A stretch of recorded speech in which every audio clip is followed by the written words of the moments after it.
Peace and greetings. Peace and greetings.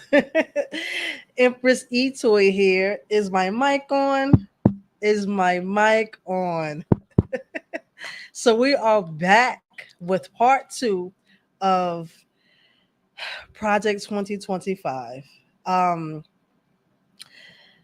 Before we start, we always got to start out with a prayer. And trust me, I need this prayer because these last 2 weeks have been challenging all the way up until this moment. But like I always say, anytime you are doing the Most High's work, and anytime you are doing the work that you're supposed to be doing, that you was created to be, you always going to have some challenges. So I had to thank the challenges today. I had to thank the obstacles today. Thank you for reminding me of who I am. So with that being said, let's get right to it because we got another heated conversation today. Huh. Ome tutu, ile tutu, ona tutu. Thank you to the Most High. Thank you to my Ori. Thank you to my Ego, my ancestors. Thank you to my guides and my protectors. I ask that you please show up and show out for me in this podcast today and our guests that's appearing on the show and for our viewers. You know the trials that I have to go through behind the scenes just to get this podcast going and just to get here on time at 8 p.m. every Thursday, every night.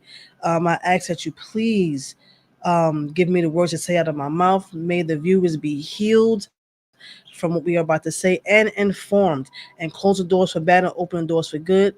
I give thanks. I I just wanted to keep it real short because we got another heated conversation. But before we get into it, we got some disclaimers. The views and opinions expressed on this show by the host do not necessarily state or reflect those of the channel. Furthermore, the views and opinions of the guests do not reflect those of the host and the channel. All information, contact, and material of this website podcast is for informational purposes only and are not intended to serve as a substitute for consultation, diagnosis, and or medical treatment of the qualified physician or healthcare provider. Likewise, all information, content, opinions, and materials of this podcast are for informational purposes only and are not intended to be treated as legal advice, nor is any attorney-client relationship created herein. Like I said before on the last show, I am in the medical field. I'm a behavior therapist, and I'm also going to school for something I don't really want to say, disclose it as of yet, but it's in the medical field. So you do have a behavior therapist here. You're in good hands. So let's get right to it. But I want to say before we start, because we're going to bring in Brother L. Hajj Saladin. We're also going to bring in Kevin C. Meggett. I'm just, pushing right through it because, you guys was here for the part one conversation, and this conversation is going to dive a little bit more deeper into Project 2025. It was requested by our viewers to have a part two because they wanted more information. So thank you to our viewers for the request. I also wanted to say I've been, having some conversations with individuals, um, and I don't think, I have to respect everybody where they at on their journey because I'm on my journey as well too, and I'm just trying to find the right words to say. Um, just know that whatever you're going through, there's always a way to get out. There's always a solution to the problem. You just have to believe that.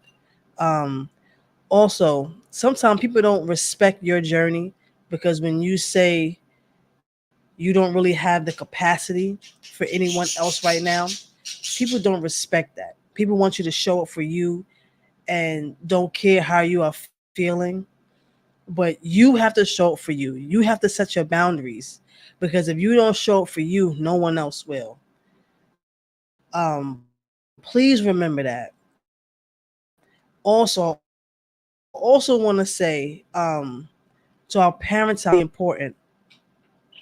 Be careful how we put our traumas on our children. All of us has went through some kind of traumatic thing, one or another, within our lifetime. But we have to be very, very careful how we handle our delicate children. Sometimes we believe that we are making them strong, but sometimes we may be weakening them or damaging them. listen to what they are saying.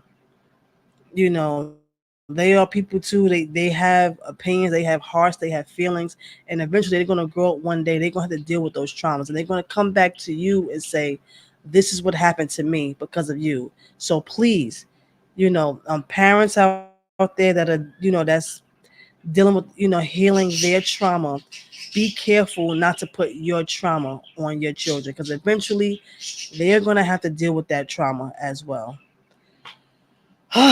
So let's get right to it. So today is part two of Project 2025.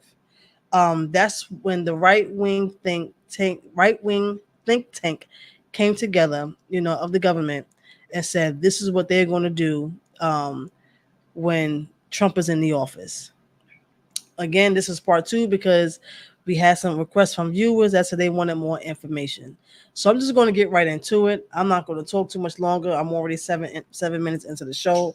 Last episode, it was 2 hours, and guess what? That episode is the highest viewed episode of this season so far, and it was 2 hours, and we had people requesting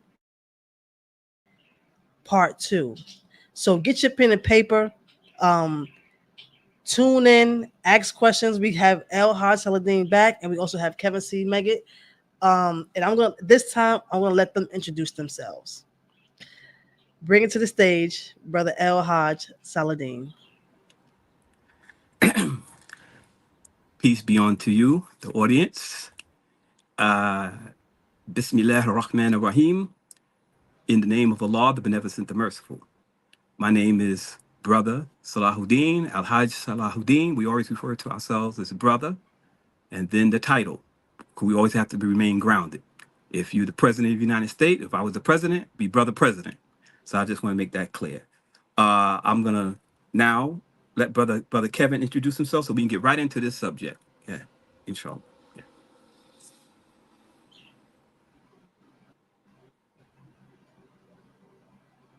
I'll wait for Brother Kevin to come on. Is he coming? Is he coming on? Thank you so kindly. So the next person we're going to welcome to the stage. Yeah, I can hear you. And also, please excuse, y'all know my viewers know how my internet is, but I don't care. We're gonna get this information out. Me and brother El Haj Saladin, we live near the airport, so it Yes. be blanky, janky, wanky, Mm-hmm. all Yeah. of the above. But we gonna get Yes. this information to you. Okay, so we ask, please let our message come through forth and let it come through clear and concise. Give thanks. So next coming to the stage, we have brother Kevin C. Meggett. I'm also gonna let him introduce himself as well. I just want to get right to the conversation. Greetings, everyone. My name is Welcome. Kevin C. Meggett. Can you hear me? I'm being Yes. heard? I Peace hear you. and I, greetings. I hear We you. can hear Outstanding. you. Okay, outstanding. My name is Kevin C. Meggett. Um, I'm a Navy veteran. Fought in the first Gulf War, so I'm a combat vet. Um, and just overall, I introducing myself is very intricate because I do so much. I wear a lot of hats. But one of the things that I really advocate nowadays is homelessness, particularly and especially veteran homelessness, because you should never be able to use the word veteran and homelessness in the same sentence here in America. And I'm happy to be back for part two with you guys. Okay. So I guess we'll I get right say, I into it. say. Yeah. These brothers Yeah. are so yeah, these brothers are so humble, but that's okay. And I'm learning from them. I don't want to say thank you. So let's Yeah. get right into it. Project Okay. 2025. El Hajj Saladin, would you mind Okay. introducing All us? right. Explaining to us what is Project 2025? Okay. Well, Project 2025 is a policy agenda that, as I said last time, episode one, if you want to call it episode, that this is nothing new, brothers and sisters out there. They were working on this policy since the Reagan administration. And some of you weren't born, perhaps, during the Reagan administration. Reagan was the president. He won 2 terms in the 1980s. And so the Heritage Foundation, these are think tanks, one of them in particular, but there are other foundations, but they're spearheading Project 2025. They started with President Ronald Wilson Reagan during the 1980s. They was able to get as much as they possibly could under his 2 terms, but then they had to wait for the right president that would buy into their philosophy. And so they waited for George W. Bush. Then they waited, of course, for Donald J. Trump, which last time I said is mentioned that they said they was able to get 64% of their agenda achieved under former President Donald J. Trump. Now they want to implement most of the policies that are in the agenda if Donald J. Trump get elected again.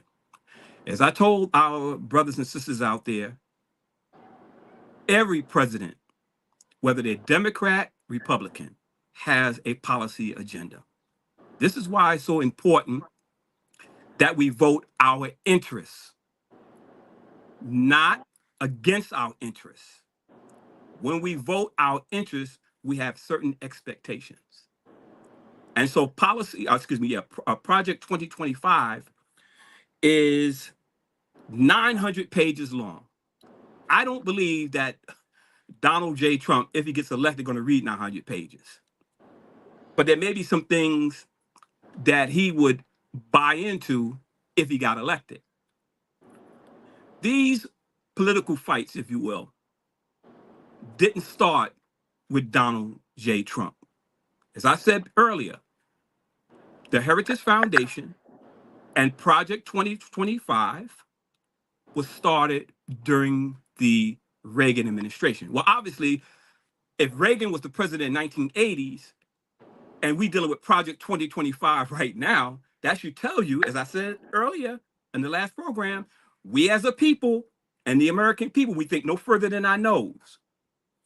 We're talking about almost 30 to 40 years later that they still were around and still were trying to implement policies. This is why it's so important that when we vote, whether local elections or federal elections, what is it in the interest of us, the voter? Now, if you sign on to these projects that they have implemented, you might be voting against your own interests. I'll share that later, because I'm gonna let Brother Kevin come on, and then we're gonna, go to the meat of what this discussion. I'm saying this from the outset. I'm not trying to plant fear in our people. I'm not trying to scare people to vote for either candidate. As I said last time, you can vote for who you want to. Make sure that you vote in your own interests. Read what they stand for. If they started out as a congressman, a U.S. senator, state senator, they all have a record to run on. Read and study who you're voting for, so you won't be shocked when they start signing bills, signing executive orders, and you're shocked. Well, I voted for him. Yeah, well, you didn't understand the policies. So I'm going to back up a little bit, let brother Kevin say something in reference to this, and we'll continue this discussion. Go ahead, Brother Kevin. Thank you. I appreciate that. You said something very interesting about fear, and I think that's what the American people have been running on for so long. I was just coming in today, and I'm looking in the building, and I'm looking at all the cameras on my building, and I'm like, oh wow, we have to question, where do all these cameras come from? Well, they came out of what you talked about earlier, fear, and it was called the Patriot Act. It was on the war of terrorism. So I haven't heard anything about the war on terrorism in quite some time. However, the Patriot Act is still intact. We are still moving and operating under the Patriot Act. And the reason why, it's what you just said, fear. So the American people would love to give up. It's one of the biggest oxymorons. We will give up our freedom in the name of freedom. So your constitutionally, no one's supposed to look at you. It's considered spying, but it's a fear tactic. Well, we're going to keep you safe, and in order to be safe, you got to give up some of your liberties. But when you break down fear, it's an acronym. False evidence appearing real, and so you have to pick sense out of nonsense, and have to be able to stand what these younger kids say, stand on business. And so no one's really standing on business. It's a coin phrase, because if we were standing on business, we wouldn't be that afraid. And with that, I yield. Okay. Um, Mm. So I have two questions. yes. One for brother El Haj Saladin and one for Kevin. So the first Right. question is for you El Haj Saladin. What is the Heritage Foundation? And for Kev, the question for you is what is the Patriot Act? And the reason why I'm asking these questions is because even though I'm a part of the conversation, I'm also learning as well. And I'm also want to ask these questions, for our viewers and for our viewers. Please feel free, to, get in the chat and be a part of the conversation. Okay. Well, the Heritage Foundation, like many foundations, they're think tanks where they sit around, drink coffee, smoke cigars. They meet in various capitals, mainly Mm, the capital of the United States, Washington, D.C., and perhaps other cities.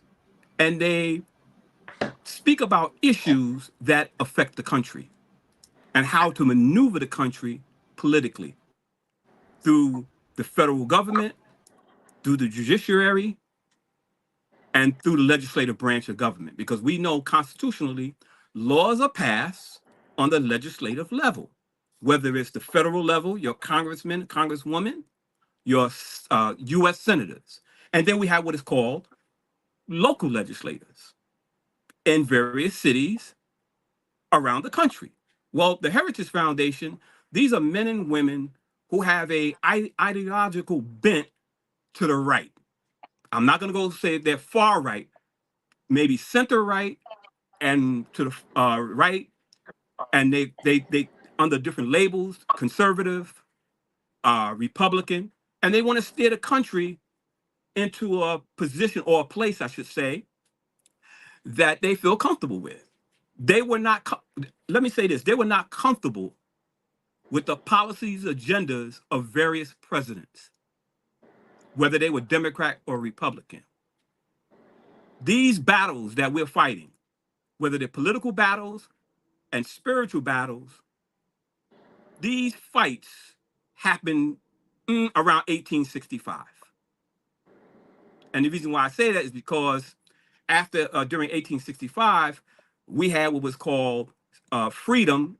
The chains were removed, but there were virtual chains still around our ankles, and it just prevented us from really achieving what we needed to achieve as a people. And so they kept their head down, and they destroyed mm, Reconstruction. So from 1865, it took another 100 years in 1965 to get the Voting Rights Act, and they were not happy with that because the founders of this nation, when you understand their political leanings, let me say this very quickly, they didn't believe that the common man should vote, much less black slaves. We were not even in the equation of voting. It took almost 100 years for us to get that. But they felt that only the elite, we're talking about a country that was just beginning, farmers, agricultural society. These elites felt that I'm talking about the common man, was not educated enough, much less to choose the president. That's why we have two voting systems, as I mentioned last time. We have what is called the Electoral College, and we have the popular vote, or the will of the people. The founders that set up this nation basically said that the president, that position, president, should be held or should be voted for by the electors. those who really make the decision. That's why Hillary Clinton was upset. She won the popular vote. But guess what? She lost the electoral college. And that's how Donald Trump got in. And so many of us are very surprised. When we vote, we stand on long lines. We say, oh man, our president, we got it in the bag. We wake up the next morning, and the one you voted for through the popular vote that has more votes, the person loses. And then that who wins loses the popular, but won the electoral college. And this has confused people for many, many, many years. And usually the loser always want to revisit the electoral college and abolish it. But when they win, they don't say anything. And so the Heritage Foundation is just a group of men and women who want to change the political structure of the country from Democrat to perhaps Republican or far right. These are very intelligent men and women, and they know how best to implement laws by controlling the legislative branch of government. So many of us as voters, we think that we only come out to vote every during a presidential election, but we don't concentrate down ballot. We don't concentrate on who's the dog catcher, who's the congressman, local congressman, who's the assemblyman, who controls the state legislatures in our state, who controls the PTA board, who's going to make sure that the holes are filled up on our street. We have to realize that the way the Constitution is set up, whether it's federal Constitution or our state constitutions, power lies within the bottom, the legislator. That's why when you read the Constitution, particularly I think it's Article 1, the legislative branch, is more lengthy than the judiciary and the executive. That's why you see congressmen and congresswomen, and particularly in the U.S. Senate and even in the Congress, they come in as young men and they leave. Literally, you got to carry them out in a wheelchair. They stay in the legislative branch all of their adult life. Look at Biden. Biden, yes, he's in an executive position. How did he get there? He got there through Obama as his vice president. But prior to that, Joseph Biden was in the legislature for almost 50 years. He was in there when the Dixiecrats was in there.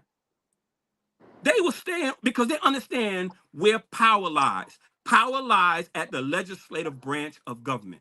They're the ones that control the purse strings. They're the ones that technically, according to the Constitution, is supposed to send us off to war. They're supposed to, not the president. But some congressmen have surrendered their constitutional power because it's three equal branches of government. They surrendered that to the president. So I don't want to be long-winded, but the Heritage Foundation is a think tank. Let's not be scared, ladies and gentlemen. We need to create our own think tanks because I'm quite sure there are people out there that do have think tanks and are thinking and trying to figure out what's the best solution for our people, who to vote for, who not to vote for. What is going to be our agenda? That's what I'm talking about. What is our agenda? Because the Heritage Foundation, other foundations, they're going to be here. They're funded financially. Not only are they're putting their money where their mouth is. How many of us are doing that? So I'll yield to my brother Kevin. I appreciate that, and I appreciate that information. And you're spot on. Thank you for that. I appreciate that. You're very spot on with all the information that you just said. You asked me what the Patriot Act is. Is that correct? Yes. So the Yes. Patriot Act, basically, we are supposed to be living under the Constitution. The Constitution of the United States is supposed to be the law of the land. So ultimately, that's law, right? The Patriot Act trumps, no pun intended, the Constitution. It was enacted right after 9/11, and it was supposed to make the American people safe. But when you look at the Patriot Act, it acts against the Constitution of the United States. So ultimately, we're living under a law that acts against the Constitution. One of the things that I'm looking to fight for is to re- making things restorative. We need to restore the Constitution. You don't need you don't need the Patriot Act no more. I don't hear anything about the war on terror. Well, I do, because I look at the amount of the homelessness and the lack of food access. That's a form of terrorism too. So the terrorism didn't go anywhere. It's just more domestic now. But the cameras are not pointing on that. And with that, I yield. Okay. Okay. Thank But you. Thank you so kindly, but brothers, can I for say something about answering that that Patriot? question. Can I say something about that Patriot Act? The Patriot Act Please do. Please. came in under 9/11. The people were fearful. The people were confused. And so they were able to run these laws through.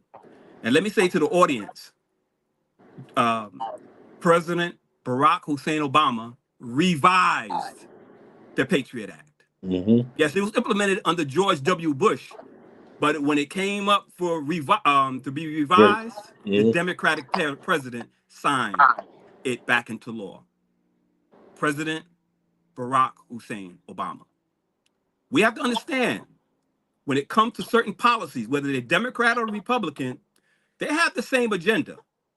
As I said the last podcast, it's almost like you got a suspect in the precinct and you're slapping them around. Good guy, bad guy detective. The one that's slapping you around with the telephone book, he's giving the impression that he's not for you. He want to beat a confession out of you. But the other detective, he may bring you a Big Mac and a Coca-Cola. He wants the confession too. It's called soft power or raw power. Both of Mm-hmm. these parties have, when it comes to foreign policy, it's not that much difference, ladies and gentlemen. Because when Barack Obama was in office, he had the ability to scrap it, but he didn't do it. So I don't want to prolong that. I'm just putting food for thought out there for those who like to attack Republicans, attack Democrats. When it comes to foreign policies, they have the same agenda. And let me say this real quick. This issue that's happening in Palestine has been going on since 1948. Look how many presidents we had, Democrat and Republican, since 1948. An apartheid system. And some of us will say, well, that's them. Let's not have short memories, because we was under an apartheid system called in America, called Jim Crow, and South Africa and other, so let's not act like this is some kind of peculiar idea that had just got implemented or have been implemented in Palestine. There were many presidents who signed on to that foreign policy there in Palestine, Democrat and Republican. And our tax dollars are going there, mind you. Billions of dollars go there annually. Our tax dollars that we work for. I'll yield to Sister Etoy.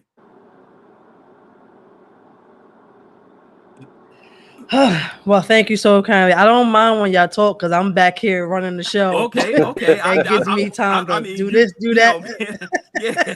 But I just want to. I know both of y'all long-winded. It's okay. Okay. But I want to make things to the audience listening out And there, knowledgeable. watching. I want to make it even-handed, because sometimes we take sides. It's very ironic that our brothers and sisters in the inner cities of America have what is called the blue and the red, the Crips and the Bloods, right? But if we notice in the political party, they have a color too. The blue is the Democrat and the red is the Republican. I'm just putting food out there for thought. Okay, so when we vote, know what you're voting for. Know that every consequence has an action. And sometimes we vote for people, yeah, they lie. Sometimes they'll tell us everything that we want to hear. I read one time from a great author, great thinker. He said the only time that a politician is honest, when their mouth is shut. I'm gonna say that again. only time that a politician is honest when their mouths are shut. And when they do open up their mouth, they promise us the world. We must hold them I think accountable. I think Kevin could concur to that from the conversations we had behind Okay. scenes. Okay. Sure. Okay. I I'm definitely think he actually can concur to that. and there's a major race in my district right now. And one of the things that I don't do identity politics. I hate that first syndrome. I'm gonna vote for this person because they're the first whatever, first gay, first black, first queer, first whatever. I hate that. How about we vote for the person that's has the most experience? Mm. That has We have to Mm. become educated voters. And how do you become an educated voter? You look and see what, like you were saying, brother, they have a track record. And you look at that track record. And so in my district, I have um, Georgia Latimer and Mm. Jamal Bowman. Yes. And everyone is beating the Bowman train. And I'm not, because my interest is veterans. I'm in the business of protecting veterans. That's what I do. And so with that said, he has voted against my interest grossly several times. Very blatant. Who's that, sir? Who's that? Bowman? Yes. Okay. I just want to be In clear because fact, yeah. I accused him of being anti-veteran. He voted against the Veteran Security Act, and I said, "Well, why wouldn't you want me to be safe?" And his answer was basically the bill had a lot of other um, things in it that weren't so great. And I mean, the bill passed anyway. Don't get me wrong, but if that's the case, and see, this is where the waters get murky. This is when lines get blurred. He works for me. I don't work for him. So if there was things in there that wasn't good, it was his responsibility, his obligation to let his constituents know I'm voting this way because of this. But like you said, the only time you'll get an honest answer is when their mouths are closed. Is that I don't do the left, I don't do the right. I'm in the center. And when people take sides, oh, I'm Republican, I'm Democrat, I'm conservative, I'm liberal, because conservatism doesn't mean that you're a Republican. It doesn't. Conservatism doesn't represent um, the Republican Party no more than the than liberals identify with Democrat. You have conservatives that are Democrat. You have conservative Democrats. You have liberal Republicans.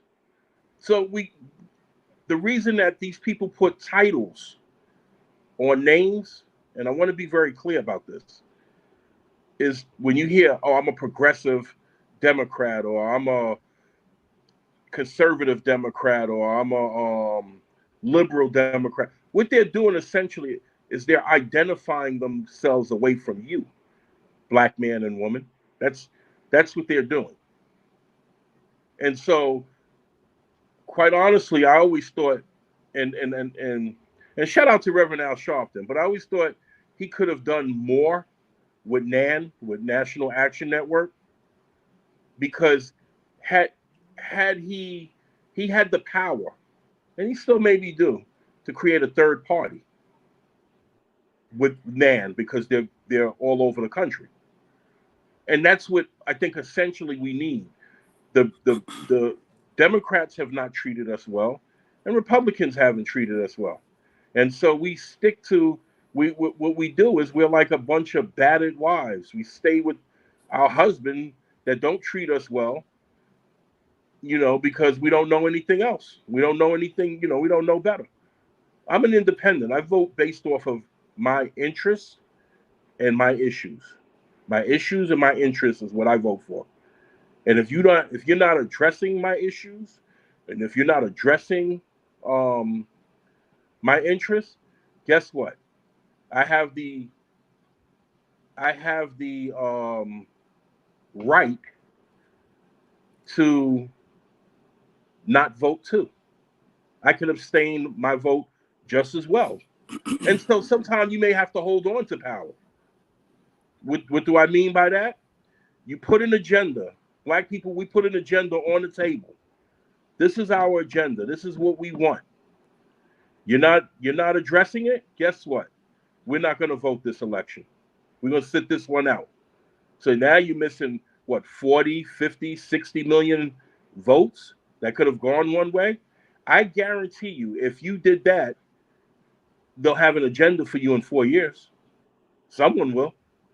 The thing is, we don't know how to Mm. wield power. And sometimes it's just saying, I don't know. Who you voting for? We've given our loyalty to the Democratic Party blindly. And we've given more and with them Mm. and have corrected less. And what are we getting out? What we've got nothing out of it. But I'm not saying go run to the Republicans. I think I said this in part one. It's a two. They're the bird of they're birds. They both birds. They both the right and the left is they both the same wing of the same turkey. I yield. I Brother Kevin, I respect your opinion, but I think it's a dangerous proposition to have our people sit out for 4 years. If we were independent, remember last time I said to the audience, and I was using metaphors, but they had reality. Who is the Chinese leader in America? Who's the Japanese? You don't see them in mass protesting. They are silent. They build economic wealth. They put their children through medical school, to the higher education, and they keep their head down. They don't give a damn who is the president of the United States. As long as they're able to control the economy in their community, the education, and don't be involved in all this frivolous activity, maybe they could stay out for 4 years. What I'm saying to you, brother Kevin and sister Etoy, and the audience out there, and including myself, we depended too much on government. That's my point. There are other ethnic groups. To them, is the president important? Absolutely. But they don't put all their hopes in government. This is why when politicians come to seek their vote,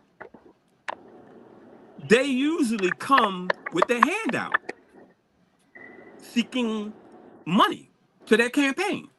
They seek things through these different ethnic groups. But the ethnic group that they go to don't rely on politics for their very existence. I'm not suggesting there aren't people, black, brown, people of color that's listening to this podcast right now who are very well off and maybe can take care of themselves for 4 years. But our people, I don't know whether or not our people can sit out. It's a matter of choice. I agree with you, brother Kevin.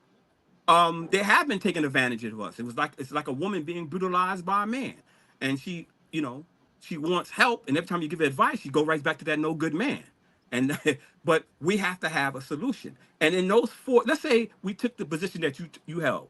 Let's stay out of the presidential race this coming election. What do we do after the 4 years? Because the way politics is designed is like quid pro quo. You wash my hand, I wash your hand, and both hands wash the face.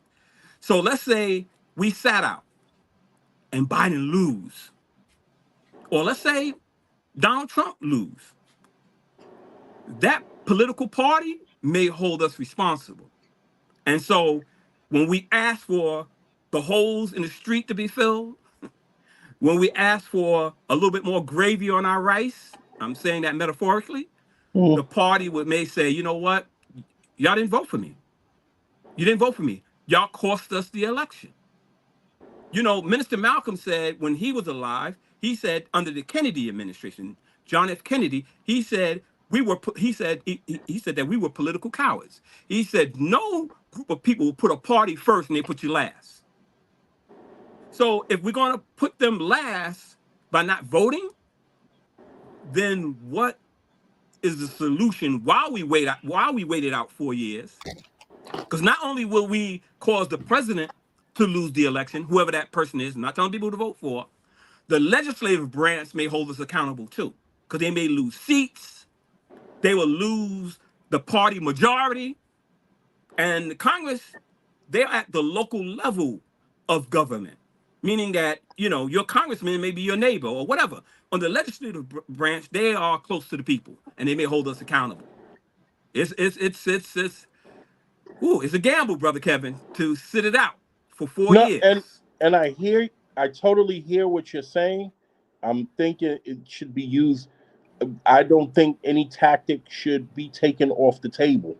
I'm not going to shy away from it. It's not something that I would say go out and that and activate, but that should be one of the things that you can activate. And so if we don't have it as this you're looking at mass illegal migration coming into this country. We're being suppressed, and I'm not gonna take our brothers and sisters that don't have and put. I don't. It's not a competition of who has what and who don't.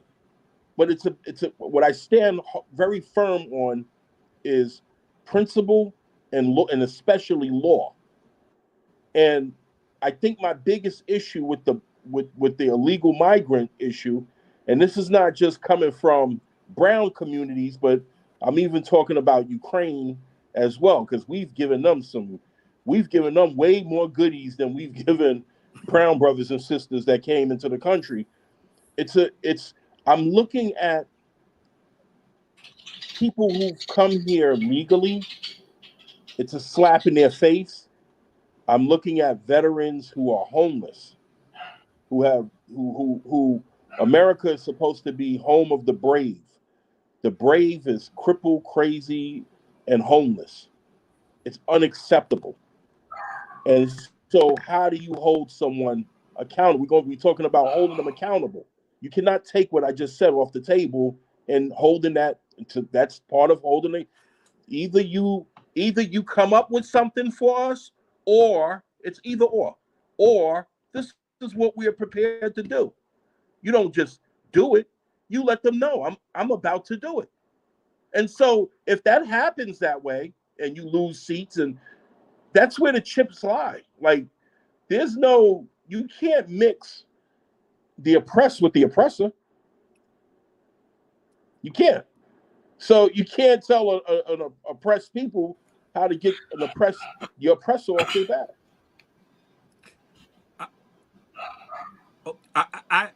I think I that. have a question. Uh, oh yeah, I have a guys, sister. question. I have a Yeah, question for brother Saladin, because I don't want to lose this topic. yeah, So absolutely you not. said that Right. it's not in you said it's not in our best interest to sit out for 4 years. Um, so my question is, what do you think is best? What is the best solution? Because you said we need to come with a solution. What do you think is the best solution if we do not vote? What is the best way to organize our own think tank and coalition in this day and time with what's Well, going on? I think that we need to, in our community, find the best candidates. I'm not talking about the president.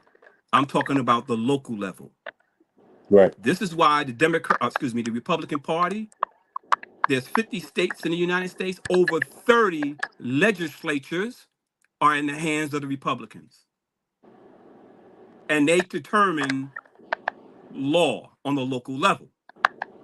We as a people need to uh, be a part of the local elections in our various cities and states. That's what we need to do. If some of these politicians that look like us in phenotype are not doing what we want them to do, because they work for us. And since there's no term limits in Congress and in the Senate, let's remove them, get them out of office, and put in people who speaks to our agenda. This is what Project 2025 is all about.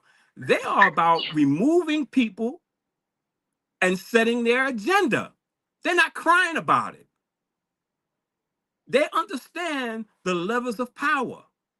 You have to put people in who speaks to your philosophy. That's what we have to do. That's what we have to do. We have to put people in place, vote for candidates on the legislative level, local as well as federal, and put people in that's going to do the will of the people. That's what we need to do. Stop waiting for other people to do for us what we could do for ourselves. I totally agree. Let's vet some of these candidates. They come around knocking on your door, ringing your doorbell, and bringing, talking about what they're going to do. Let's see what they're going to do. Sometimes we have to take a chance with some candidates. But our solution, we live in a political environment. I think is in our best interest to vote for candidates that speaks to our agenda. Because the way that we're going now, it's like, okay, I voted. So what? Now what? Yeah, but voting is just a minor part of your civic duty, if you will, to make a better society. And some people just all they feel that all they have to do, I already voted. I'll see you all in the next 4 years, or the next 2 years, or the next 6 years if they're a U.S. senator. And we sit home, and we want them to do for us what we could do for ourselves. That's why I mentioned the other ethnic groups who economically are self-sufficient. They don't care if Mickey Mouse becomes president. They have economic strength.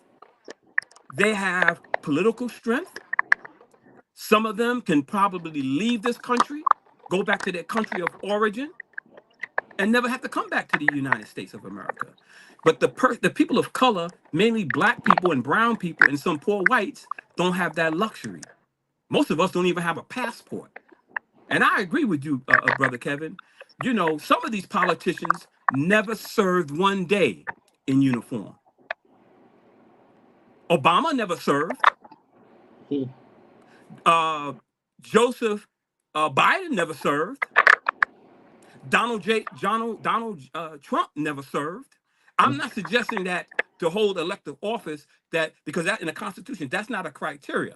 But damn it, if somebody's going to send your sons and daughters off to war, they should have some skin in the game. And we need to ask ourselves, when they send them off to war, when you was young man, why didn't you go to war? Because guess what? You know this, Brother Kevin. We've been in a state of war since basically since the Korean War. Because after the Korean War, the Vietnam War, then we had the war on terror. Then we had the war in Iraq. We had the war in Afghanistan. We've been in perpetual wars for a long, long time. And the reason why I'm mentioning it is because most of these presidents who held office could put that uniform on. Even William Jefferson Clinton. I respect him, but he avoided the draft. I think he said he was going to go to Canada. Okay? He was against the war in Vietnam. Okay? So there were a lot of politicians at that time. They were not going to put their lives on the line when it needed to be. But when they assume office and they send us off, now all of a sudden, they got a lot of blood to spill, so to speak. And it's usually our blood, I don't know. I just feel like, we have the ability, like you said, to do for self. And so it either becomes, so first of all, America, Itoy, is a corporation. It's really not a country. And so with that said, we need to really educate our kids on how corporations work. We need to educate our kids. These are things we could do off the grid because they're not going to do it in school.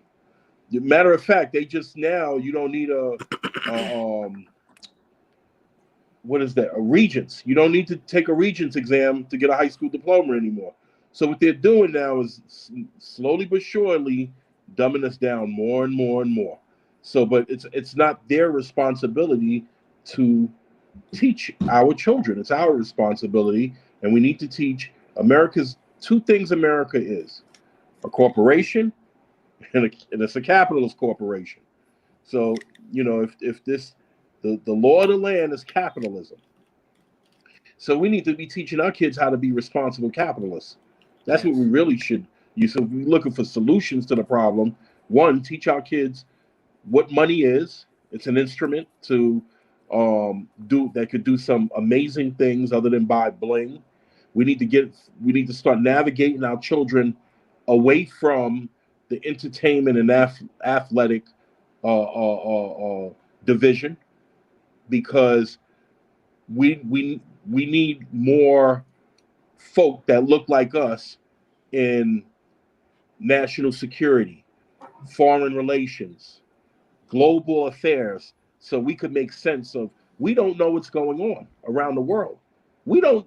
Most American people don't know what our foreign policy is. Needless to say, us, But the average American doesn't know what our foreign policy is. So we're not average. They've dumbed us down to be way below average. So we don't even know what's going. We clueless, but we know how to twerk. We know how to do the latest dance. We got to get out of that business and start getting into the business of America. The business of America is business. And so we got to start handling our own business. And, I'm not advocating and saying not to participate. So All we I'm have merely so, saying is just to not take it off the table as a negotiating chip that we need. We're not asking you for resources. We demand resources. I yield. you have a question out there, Etoy? thank you for that, brother Saladin and Meggett. We don't really have questions. We have people that was chiming in on that question that I asked you. Um, brother Calvin said, Brother Saladin is right. Local politics is where the real power lies and real change can happen. Brother Ill Flicks also said, Peace, family. There is no one thing to fix all. Let me show it. There is no one thing to fix all issues. We need to do all these things simultaneously. I agree. We can walk and chew gum at the same time as We, I, all other people. I think I said in I the first actually one, I we actually need a agree. code. We need a Hmm. code of conduct that we live and die by. You mentioned that code last time. I agree with you. A code of conduct. Well, we got to be taught this code, and we got to live, like you said, live by it. Then that requires some of us opening up books and find out what kind of codes we're going to live by. That's right. Okay. Before we get drift off, I want to keep basically stay on this 2025 just for a minute, because the 2025 they have many different goals, but one of them is to abolish federal education. They want to do it. They want to do away with federal education. They want to leave. This is still talking about Project Mm. 2025. They want to do away with federal education. They want to leave it up to the states. Now, if we don't participate in state run elections, then they may say, you know what? We don't want this certain amount of books being taught in the school. We may want this type of. I didn't say what type. I'm just giving people general information. Well, if we're not there to vote and decide what books they're going to implement in the school, then we don't have a say. They want to put in books that we may disagree with. We have to be engaged.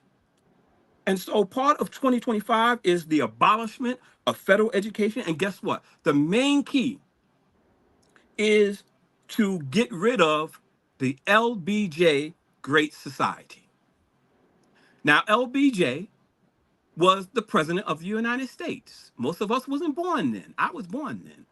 He was the vice president under John F. Kennedy. John F. Kennedy was assassinated in Dallas, Texas November 22nd, I believe, 1963. Lyndon Baines Johnson was his vice president. Lyndon Baines Johnson took over the presidency because President Kennedy was assassinated. When he came into office, he was already, they used to call him, I forgot the title, but he was a part of the Senate. Then they used to call him Mr. Senator, something like that, because he wielded great power legislatively. That's why Kennedy chose him as his running mate. So he brought about the Great Society. Well, Project 2025, they want to do away with the Great Society of Lyndon Baines Johnson. They gave them the initial LBJ, Lyndon Baines Johnson. Well, what is these? What is the Great Society? That's what some of us have to understand. Well, the Greater Society was things that Lyndon Baines Johnson wanted to implement. One was tax rebates for businesses, Medicare for the elderly, education and assistance for young people. There was a time where, particularly in the 60s and 70s, you could go to college free. BOG, TAP, those of you who are 40, 50 years old, maybe 50, 60, 70 years old, remember that. Well, LBJ implemented that. Minimum wage, hourly, he wanted the minimum wage to be raised. We're still talking about the Great Society. He even wanted improved schooling for the indigenous people. And what's all of these issues are important. And he wanted, talking about the Great Society, pensions for the retired. Those of you who are receiving pensions know that this was no individual that struggled for these pensions. It was a group effort. Well, Lyndon Baines Johnson, under the Great Society, he, through the legislative, the executive branch, which he implemented under the Great Society, he wanted pensions to be implemented on many jobs. And he wanted to reduce of course, he wanted to reduce the quotas of immigrants. But the Great Society was basically to give a leg up to the disadvantaged. Even Head Start. There was a lot of social programs that Lyndon Baines Johnson implemented under the Great Society. And today, under Project 2025 and other groups, because they're not alone, they didn't like what Lyndon Baines Johnson did in 1964 and 65. They decided that we are in a state of war. Not war with a gun, but the war of the ink pen. Prophet Muhammad, peace be upon him, said that the ink of a scholar is more precious in God's sight than the blood of a martyr. We all heard the expression, the pen is mightier than the sword. Well, politically, that's what they did. A lot of us have to understand. Now, we're talking about education. In 1954, Brown v. Board of Education was a monumental victory. But there were some people that said, you know what? I don't want my child sitting next to Kwame. So I'm going to leave the neighborhood called white flight. I'm going to move so far out in the suburbs and certain parts of the county where that people come of color, the color would have to be green. And they would have to be thoroughly sifted to even come out in this neighborhood. So they abandoned it in the cities. Through that major legislation called Brown v. Board of Education, 1954. Then from 1954, we had 1964, the Civil Rights Bill. Then we had 1965, the Voting Rights Act. Some of these people didn't take that too kindly. They didn't like those advancements. While we were running around, playing around, not voting, worrying about certain entertainers, we're losing our independence as a people. We're losing a lot of things.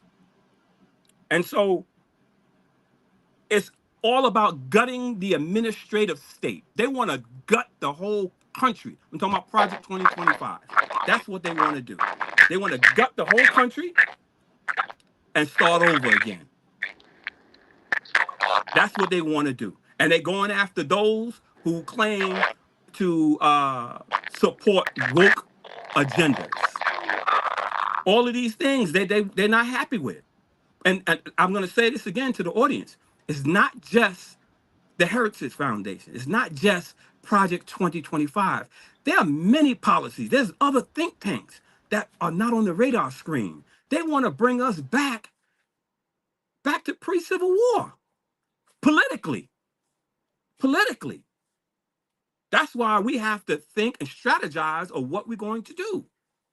I'm not trying to scare anybody, but we have a generation or generations of do nothing. And before I yield, I ask the audience out there, including myself, if we do nothing, then how do we expect to get something? We have to sacrifice all of our gains. Well, let's do something. Yes. Let's Oh, do oh, something. of I said course. I said on the I said on the part one, I said I'm creating my own think tank. And Oh, we are here. We keep talking about we gotta do something, we gotta come together as a community. Let's do it. Let's start it. Let's get together. okay. How And can we start right now? Right now. Right let me now. say this, and let me say this to you, and brother Kevin and myself in the audience. The Great Society also was about housing for the homeless.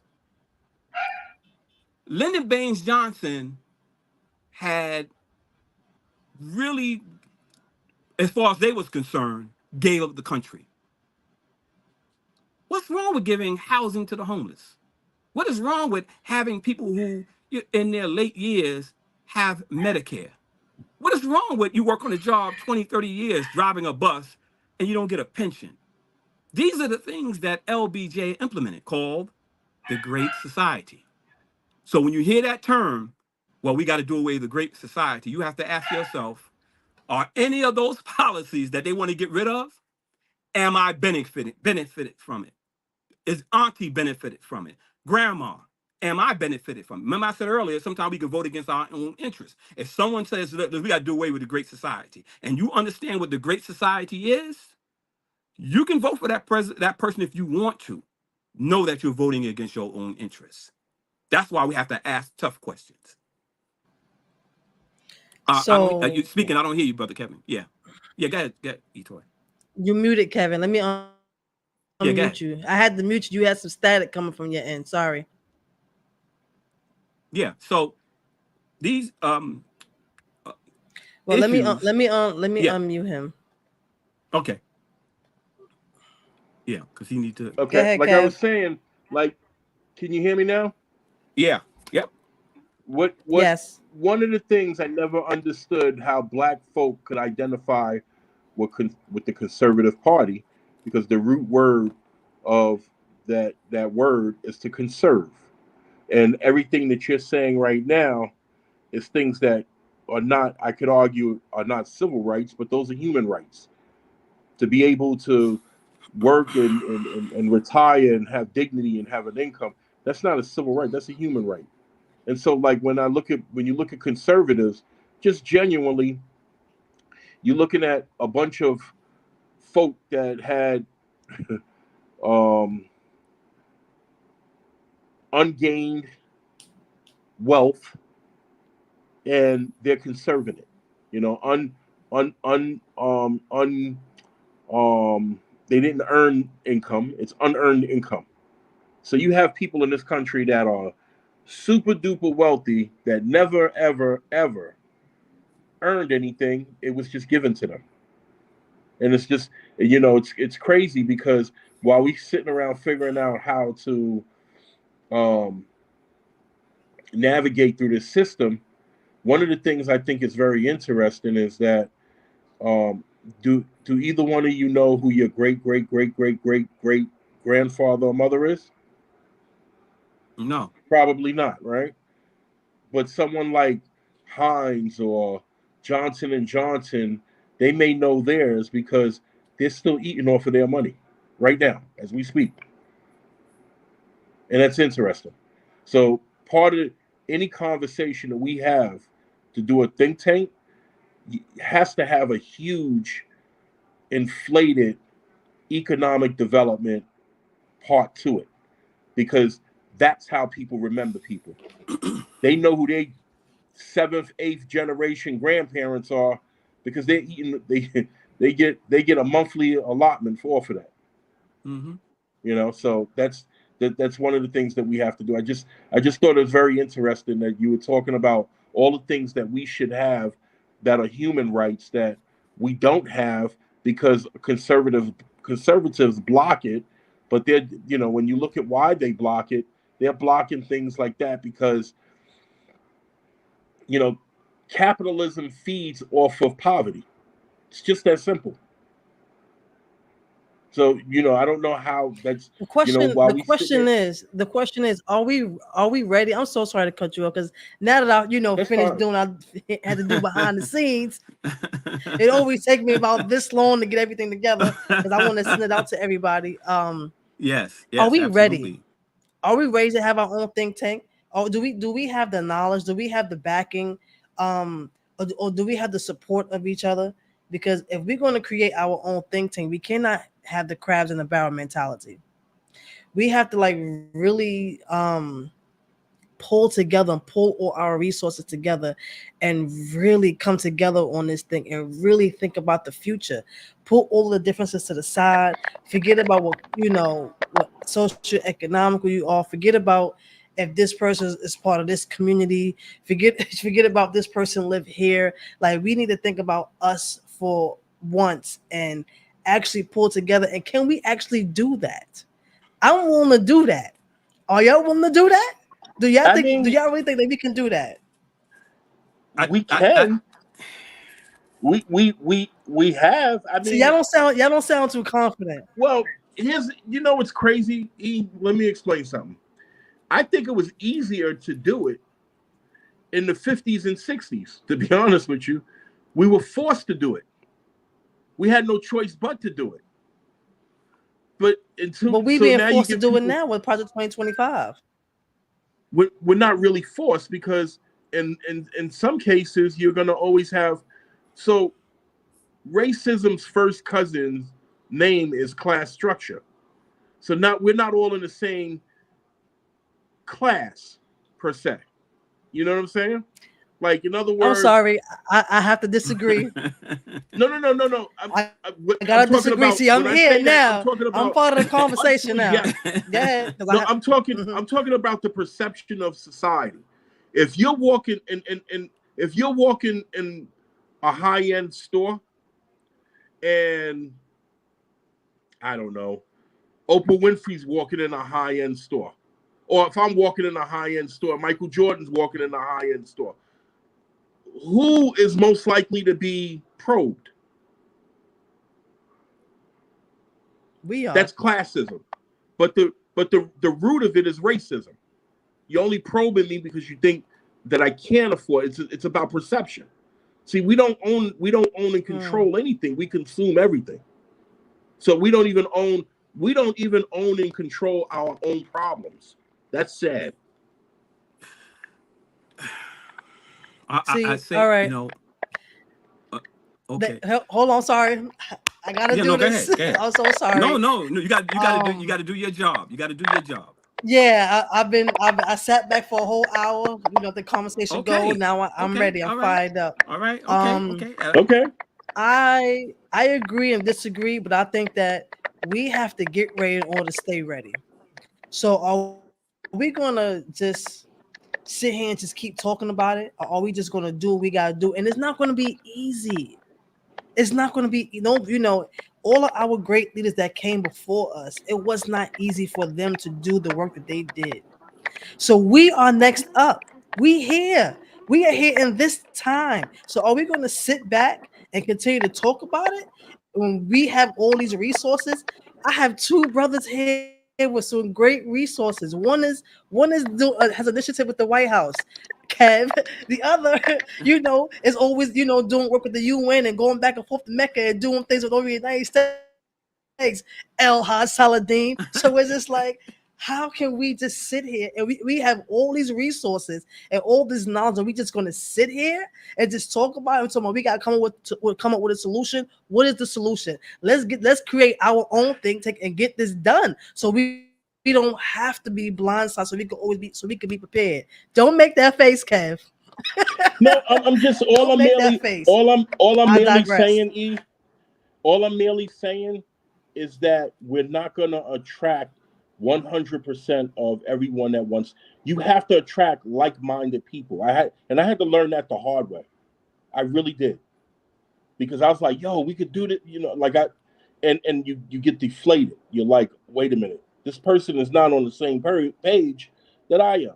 And just truthfully speaking, hate is real. This like I'm if I could go in a time capsule right now, believe it or not, I would tell Dr. King and Malcolm X, don't do it.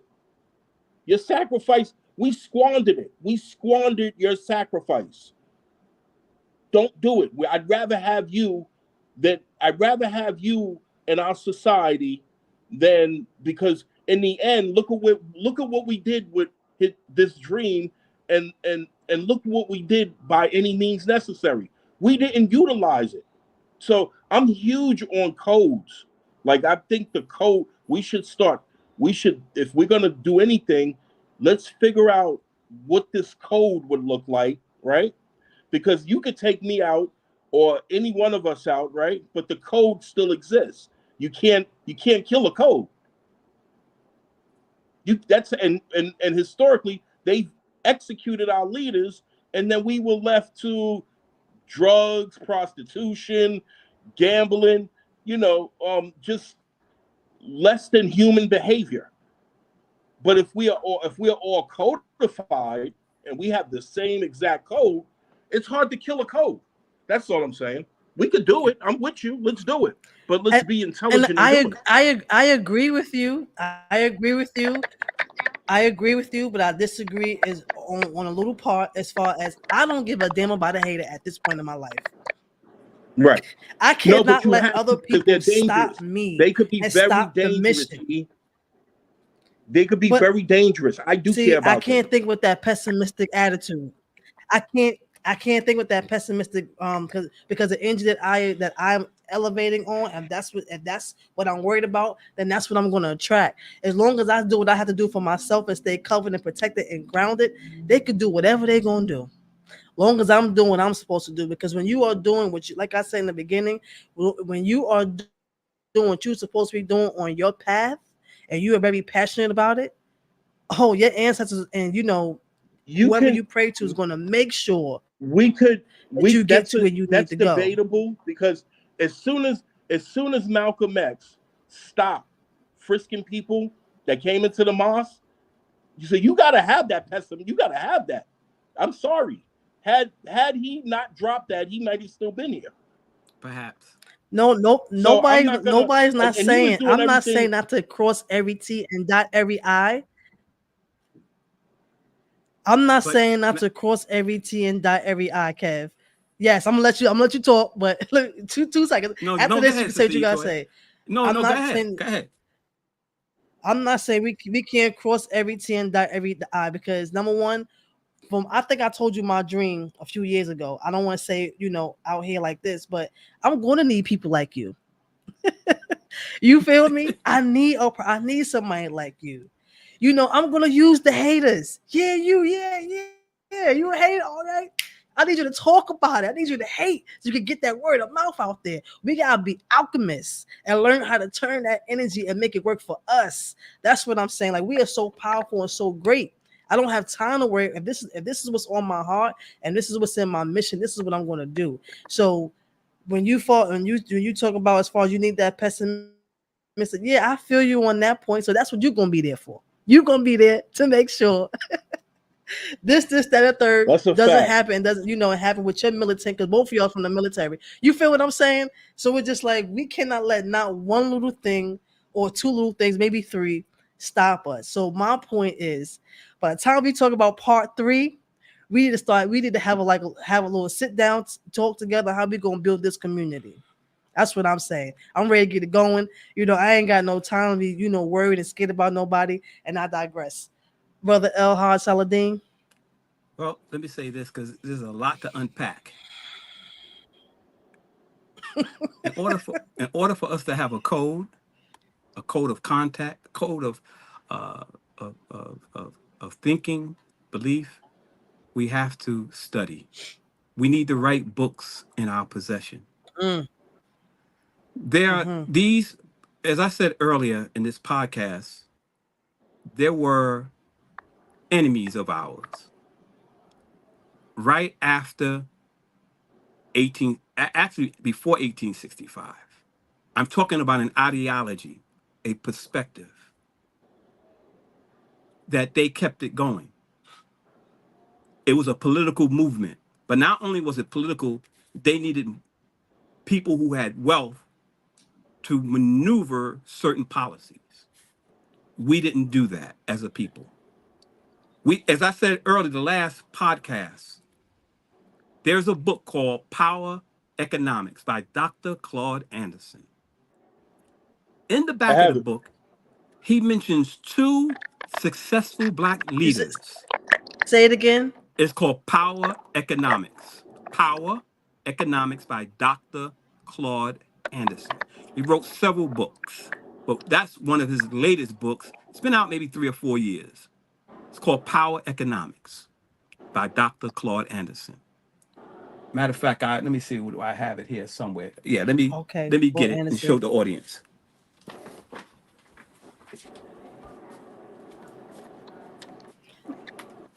And ladies and gentlemen, El Hajj has been my mentor for many, many years. And every time he spoke about something, he always had a book. Always had a book. And he would say, "Don't believe me. Yes, Go read, go read, go research." I love him this for is the that. book right That's an here. outstanding book, by the way. This is the book, audience, brothers and sisters out Powernomics. there, Okay. by Dr. Claude Anderson.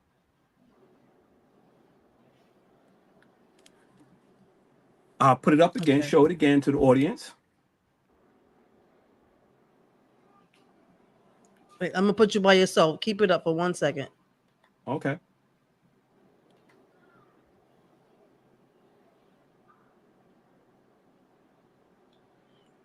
Okay. Got it. Okay. In this book, he mentions two successful leaders in the 20th century that had an economic program who were black nationalists. That was the first one, came from the island of Jamaica. Marcus, um, Marcus Garvey, Marcus Mosiah Garvey, who emerged in the 1920s. He was so, he galvanized black people. Yes, he had a Back to Africa movement and he had other things in place, but he felt that we needed one God, one aim, one destiny, and was building a economic base. That's why in the book Powernomics, Dr. Claude Anderson mentions him. But because of the government mingling in his affairs, basically said that he defrauded the government and he was deported back in the 1920s. But Garvey, because of his black nationalism, you could be in the church and still be a Garveyite. You could be an atheist and still be a Garveyite. We're talking about black nationalism. Minister Malcolm's father was a Garveyite. Sure was. His mother was a secretary under Garvey. There were many organizations, leaders, and people who were not even part of any leadership. They loved Garvey's politics, his nationalism. It didn't matter what your faith was, as long as one God, one aim, one destiny. The second person, and this is why we have to get the books on these great leaders. The second one he mentioned that was successful, building an economic empire, but not only that, building a code of conduct and belief, was the Honorable Yep. Elijah Muhammad. Elijah Muhammad. Yep. That's in this book. He mentioned those two. In the 20th century, only two leaders was able to galvanize our people and build an economic platform. But because we're slow in responding, because we have to be taught the importance of saving a dollar, pooling our resources, and more importantly, love ourselves. Because if I don't love you, Etoy, let me give you an example. Let's say you had a nail salon, and the Korean had a nail salon down the block. You have to convince your sisters that look like you that you have the same nail My polish. own people. Yeah. You have to get under, you get all of the problems with their feet. You capable of doing it, but we got to convince them that, hey, support me. Why are you supporting these people that don't look like me? And they're laughing at you in their language, and they're taking the basket of money, leaving your community. I live in your community. See, a lot of times when we have businesses as Black people, and because the damage was done to our people, we have to educate them the importance of doing for self and supporting yourself. When you have a business, sometimes you got to teach people. Well, Marcus Garvey, the Honorable Elijah Muhammad, taught our people. They had a program, they had a code of conduct. And that basis of that code was the knowledge of yourself. Love yourself. But let me say this, because I know this is a spiritual platform, and I'm a spiritual leader. We have a lot of spiritual snipers out here to steal your spirit. Mm-hmm. Dream Mm-hmm. killers. I Mm-hmm. gave a Ooh, talk I on felt dream that. killers. Let me throw And some some water of us, for that. we have dream killers. We have dream killers that look like you and me. Forget about the Caucasian man. Whew. I'm talking about us.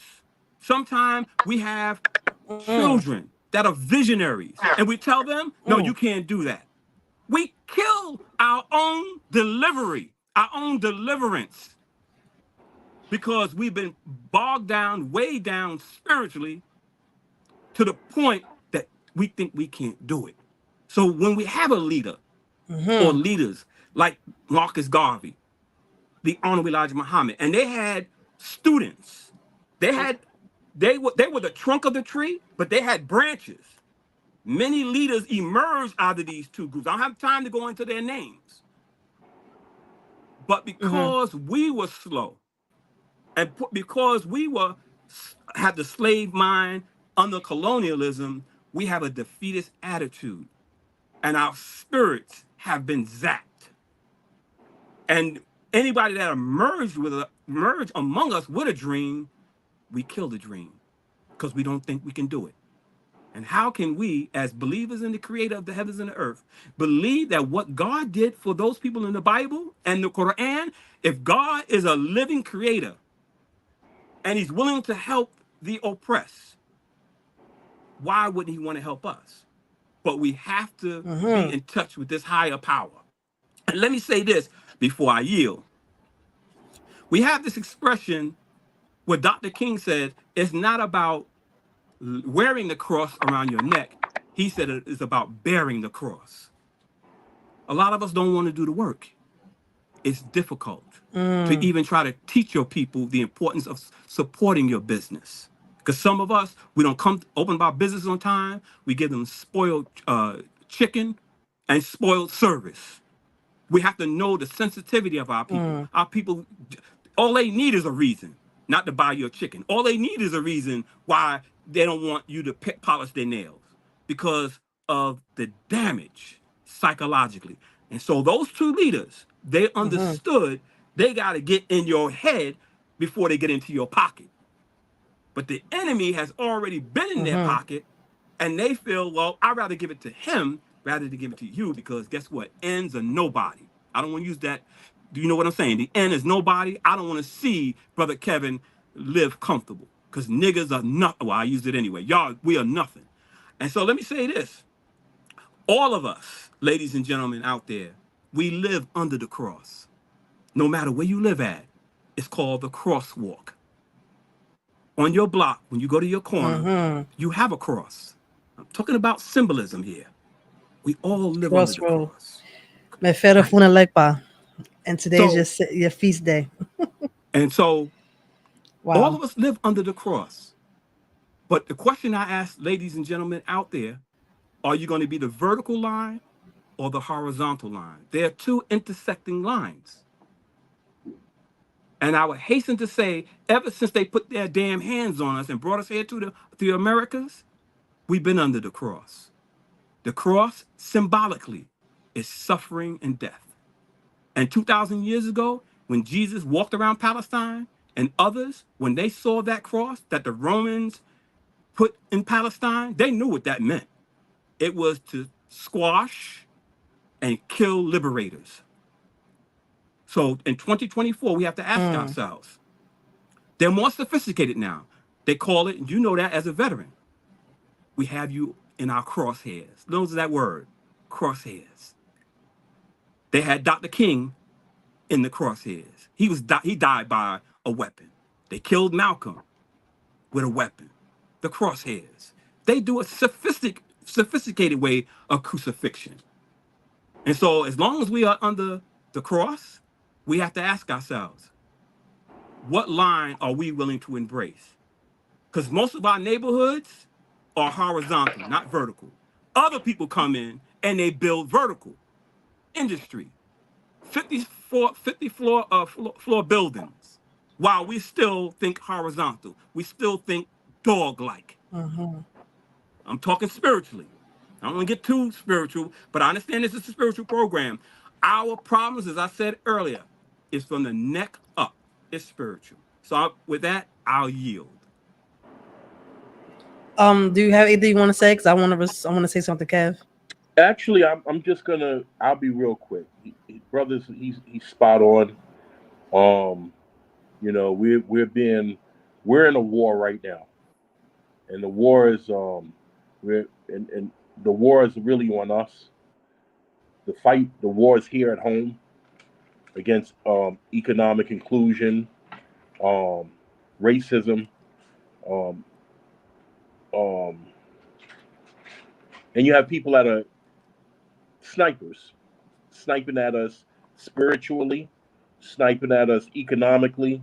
There's there are mechanics put in place to keep us exactly where we are at, where we at. So we have to everything this brother just said was spot on. We have to rise above that and actually organize to make our own reality. We can't ask a person who created our problem to turn around and ask them to solve it too. I yield. Can I add Ashe. something? And Okay, hey, this is you have some questions out there. sure. Yeah, go ahead. Go ahead. Yeah. No, let me say, Um, yeah, go ahead. yeah. Oh, you want me to add something real quick? He said, okay.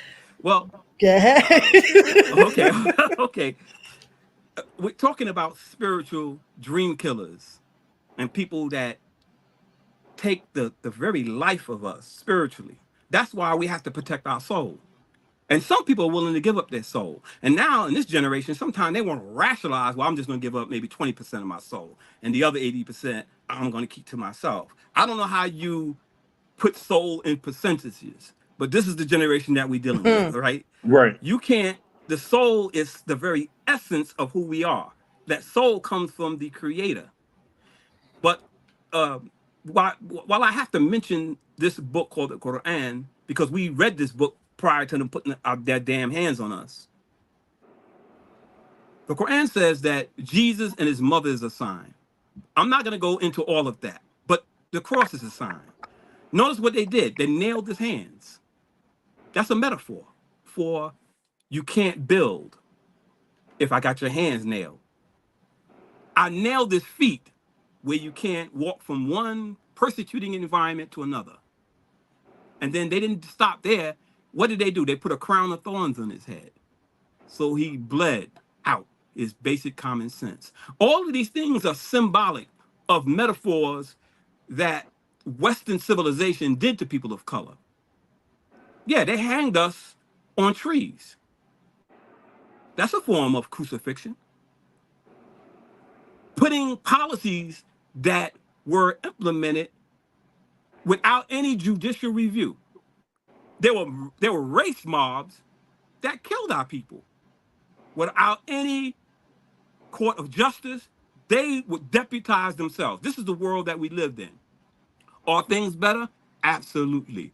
But we have to get involved. And Etoy, as I said again, with think tanks, you have to read books. You have to have people who can fund these think tanks. And a lot of us, we don't want to do the heavy lifting. We want to do a lot of talking, but we don't want to go out there and educate ourselves and educate the people. And that's one of the major hurdles. These other think tanks, Project 2025, the Cato Institute, APAC, all these different organizations, they may mean well, but it speaks to their interests. And there's nothing wrong with that. But when it comes to speaking to our interests, we always got some excuse, some alibi. I don't trust that person. Oh, that person's light skinned. This person's dark skinned. Like brother Kevin said, class becomes involved. Well, the leaders of old didn't worry about class. They worried about our survival. They didn't care. As far as they're concerned, we were always working for freedom, justice, and equality. And that should be the goal. Freedom, justice, and equality. No matter what your occupation is, no matter who you are. Let the people make this decision whether or not they want to be a part of a certain faith. That's personal between you and your God. But when you walk out that door, know that in the eyes of many, you're still a nigger. And Malcolm, excuse me, not Malcolm, Muhammad Ali said that just before he died. Now, he was very ill then, but he met with Minister Farrakhan, and you can get the tape. I think it was the DVD, but he said, still a nigger, still a nigger. And Minister Farrakhan told him, oh, Ali, don't say that. Why did Muhammad Ali say that? After all those years, he understood that all that he did, he was still a nigger. They took his title from him, took his boxing license, humiliated him among the people. But he rose above that. But in his eyes, his mind eye, we were still where we are. And Dr. King said, these words that Dr. King used. He said, I regret integrating my people in a burning house. The house was symbolic of America. He knew that America, when it came to poverty, they didn't fulfill their obligation.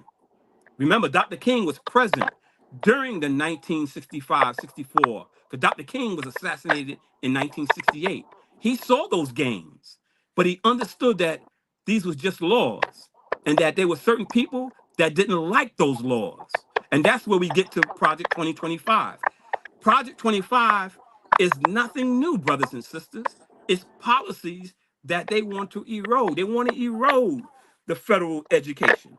They want to do away with LBJ, Lyndon Baines Johnson Great Society. I went through all of this as far as tax rebates, labor laws, Head Start, free education, okay? Improving the schools of Indians, okay? Pensions are very important. They want to do away with all of that. And with many of these jobs being privately operated and owned by certain CEOs, they don't want no unions. Many of you out there know that. You mentioned the R word in certain jobs, you're going to lose your job. They don't want unions. They don't want you to have any dental care, health care. But the Great Society under Lyndon Baines Johnson, he implemented that. And those people didn't like that. And so they've been working since the 60s. This is nothing new to destroy the Great Society. And the question I ask my brothers and sisters, if you support a candidate, are they for you having a decent living wage? I'm talking about the politician that you want to vote for. I'm not going to tell you who to vote for. Vote in your own interests. Because sometimes we vote against our own interests. So I'm going to yield. But it's very serious. I just want to stay on point because I don't want people to say, well, y'all ventured off into some other subjects. Know that the Project 2025 is just policies, agendas, ladies and gentlemen. Every president groups come with their policy agenda. Obama was included. Not saying the Heritage Foundation came to him, but I'm quite sure some other left-leaning Democrats, progressives came to Obama too. Okay? It's nothing new. Let's not be afraid. Let's not be afraid, ladies and gentlemen. Keep your faith. We're going to get through this. Damn it, our ancestors came through enslavement. Just think, from the first president to the 16th president, Abraham Lincoln, our people were property. Then after the 16th president, because remember, Abraham Lincoln was assassinated, we went through Jim Crow and black codes for another 100 years.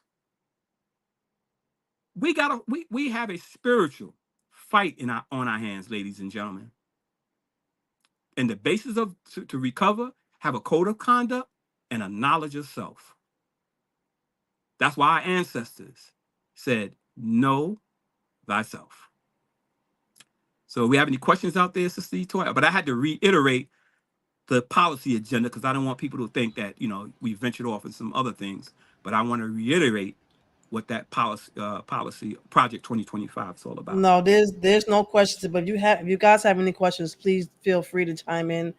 Everyone that just was stating their comments. I'm not sure if you was looking. I was posting them, but as I was stating in my previous question, what is the solution? I didn't get the answer then, but as the conversation, as we was debating a little bit, I got the answer. Okay, and I'm glad was you writing. got it. Right, I'm glad you got I got it because all right, okay. So it's basically create our own economic platform that's going to be substantial for our generations coming forward. So to go for generation to generation to generation, 100, 200, whatever. Right. We have to have a code of conduct. Right? Absolutely. But it has to be something that stand the test of time. See, some of these things, these issues. You talking about the economic platform or the code of conduct? All of the above. All of the above. All of the above. Because these problems that you and I and Brother Kevin and other people in other platforms have been discussing is nothing new. The problems are still here. Okay. So the next one, very interesting, brother. We have to educate ourselves. Yeah. We have to re-educate Wait, hold on. Let me finish. Hold that thought. Yeah. Hold that thought. Let me finish. Because I'm here now. Educate ourselves, right? Yeah. The next one is I'm going to add this one, the mental health. We have to have the mental capacity. Of course. And also our spirituality. We have to be grounded within our spirituality. Oh, absolutely. So this is what we need. This is what we need. This is what we need to be to create our own think tank. And that's not to say it's not going to be trials and tribulations. There's not going to be challenging things of that nature. It is not going to happen overnight. But if we could come together and pull in our resources and stay diligent on the task and remember what is the mission, I believe that we can do this. I'm not sure anybody else believe, but I believe that we can do it. So go ahead, I'm listening. We before I yield to Brother Kevin, all of the above, all of our problems, our social problems, our economic problems, the basis of the recovery is spiritual. Our leaders were spiritual leaders. They had a spiritual solution. But because we think externally, what we touch and feel, they understood that, but they understood, I got to get in your head. I got to remove some old furniture in the attic. The attic is here. Mm-hmm. And sometimes you have to be patient with the leader because everybody grows differently. And sometimes you may have to be patient with your leader because he's trying to get in your head. He's trying to, with colonialism, it did damage not only to Black people, but to brown people, to red people, if they identify with people all over the world. That they might have left the country that they ruled, that they colonized, but they left a colonized mind. That's why Mr. Garvey and Mr. Muhammad and other leaders, and Malcolm and others, and other leaders, men and women, who were spiritual, they had to get inside the flesh. They got to get inside the vessel. And the only way that can happen, you have to listen to them, and you have to listen to the books they perhaps may recommend to us, and you have to change internally. That's the problem. I want to touch base on what you just said. I'm sorry, Coach. I want to touch base on what you just said. So sorry. It's just kind of go off the top of just a little bit. but it Okay. kind of goes along with it. It kind of goes along with it because you said they have to get inside the flesh, and this is the reason I was waiting for the opportunity to talk about this, because the reason why I created this podcast on mental health, because we are battling the flesh, we are battling the spirit. So what those spiritual leaders was doing, they was getting into the flesh and they was battling the spirit that we are under control of, meaning that we are still under the control and we are battling the spirit of slavery. Does anybody resonate with that? Does anybody understand what I'm saying about that?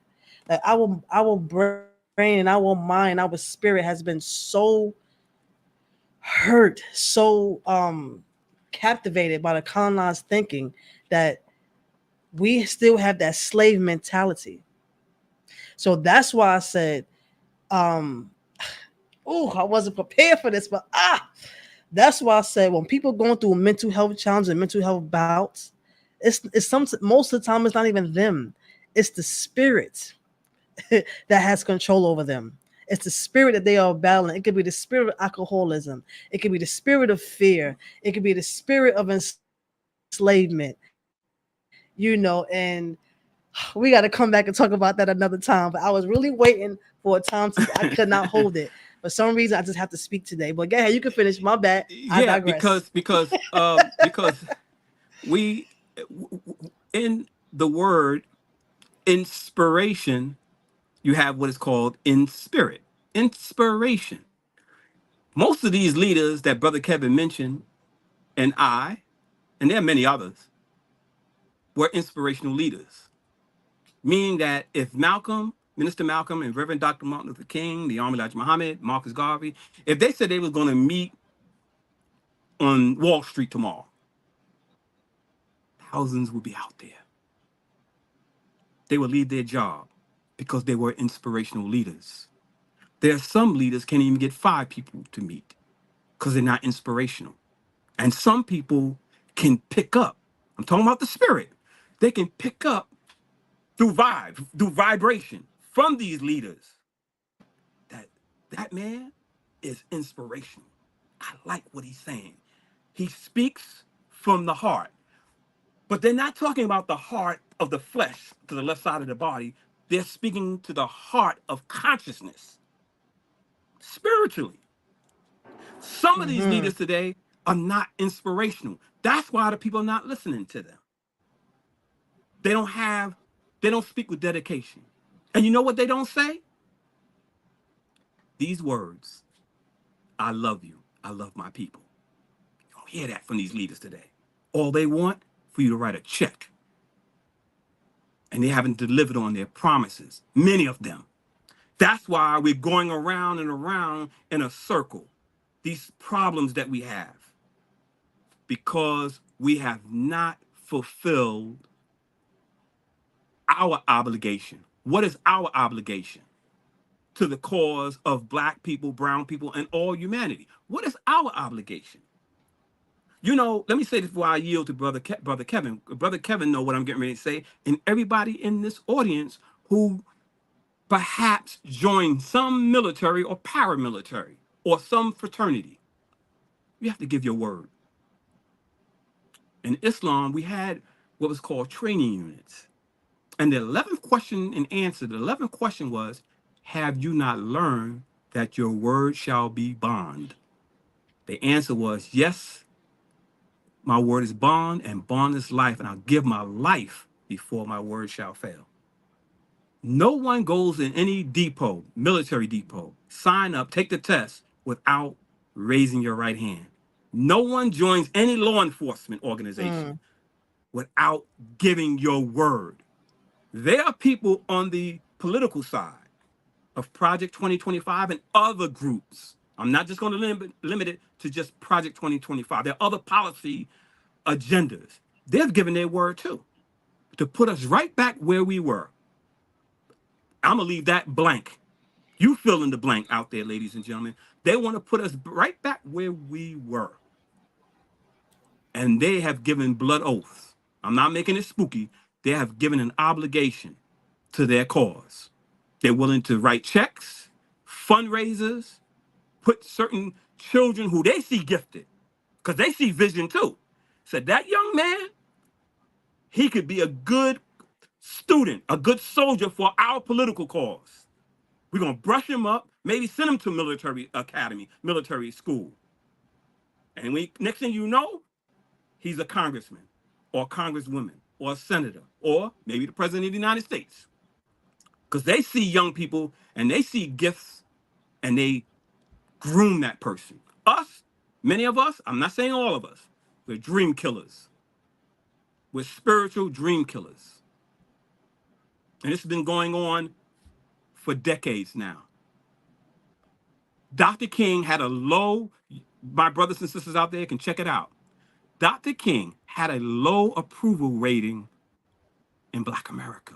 There were some pastors, even Yes, some, he did. they said, Dr. King, you're ungrateful, brother. You speaking out against the Vietnam War? LBJ, Lyndon Baines Johnson, the same one with the Great Society that implemented these programs that I mentioned earlier. Some of them were shaking in their boots. They were like, Dr. King, Lyndon Baines Johnson signed these great monumental civil rights legislations, and you talking about the Vietnam War and you holding them accountable? That was not a good time. It was ill time with many. But Dr. King always felt truth is always the right time. But today, he's looked at as a hero, which he is. Same thing with Malcolm, Minister Malcolm. If you know, if they hated Mr. King, you know what they did with Malcolm and others. But now And they Malcolm's only like an like them icon. now because they only like them both now because they're dead. Absolutely. But when they were alive, they were petrified. Not only white people, black people too. Yeah. They were petrified to be in the same room as them. Absolutely. Absolutely. Absolutely. And you know, I have another book being on the book circuit here. It's called The Spirit of Man. Etoy might have this. Okay? The Spirit of Man. How to transform black men. There you go. Okay? I'm still talking about the spirit. So we have to come together first within ourselves, seek spiritual help, be inspired, read the right books, be motivated, know that sometime you may plant a tree and you may not be here to reap the fruits of it.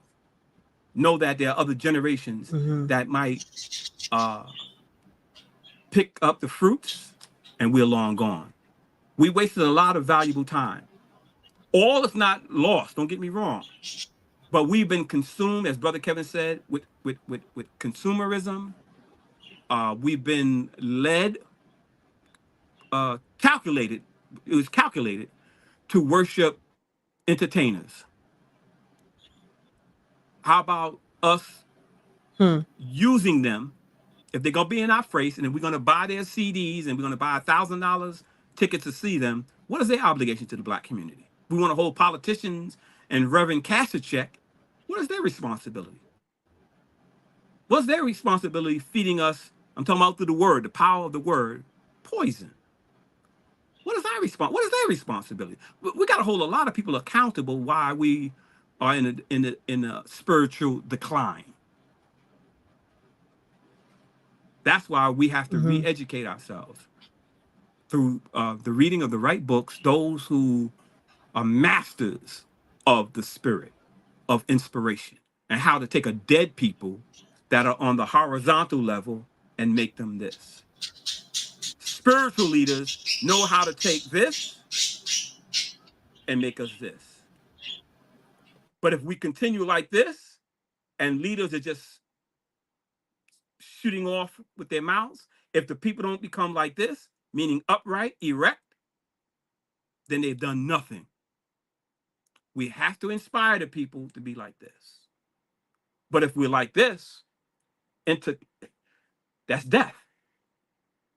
It could be a plus. It could be a plus because the cross is like a plus sign. It depends on who you listen to. And you could be a negative. I'm talking about mathematics now. These have spiritual components to it. But we have to be inspired. We have to read the right books that inspire us and inspire another generation. Damn it, we're all stars. Many of us, we worship these stars. Whether they're rap stars, basketball stars, football stars. We, in the eyes of God, are all stars. We are lights, Mm-hmm. spiritual lights in a dark world. And the dark world is spiritual, the darkness of our mind. Mm.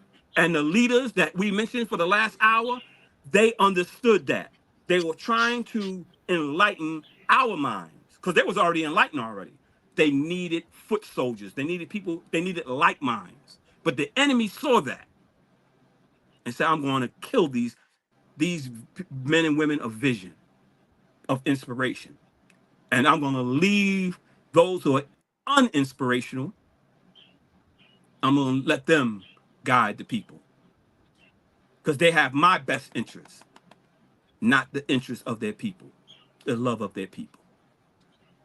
I yield, Brother Kevin. Ashe. Ashe.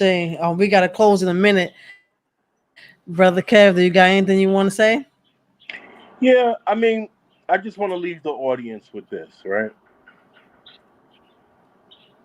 People are not going to ever see your worth. A lot of people that's not going to see your worth. Mm. Don't you be one of them. Know your worth. And I think I've known my worth at a very young age. Some people would say I was arrogant.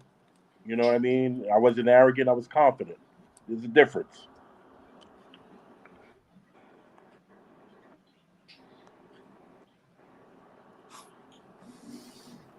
Okay, you froze up, Brother Kevin.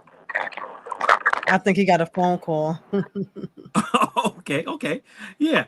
So, are you still there, So Brother I'm Did Kevin? you get a sorry. phone You're right. call? Someone did call in. Someone did Yeah, call in. okay. So so Yeah. I was always confident. And one of and I'll leave with this how confidence and arrogance could get um um how it could be interchangeable. I took a flight. I think I was going to see my cousin in Texas. And somehow, some way they bumped me up first class. And there was this guy, he looked just like Colonel Sanders. And he was asking me a million and one questions. Basically what he was doing, he was probing how and why am I in first class? But it was never Mm. a question of he didn't come out directly and say this. He would ask, you know, so hey, start off, hey, how you doing? And then it became, what kind of work do you do? What kind of, how much money do you earn? What kind of work do you do?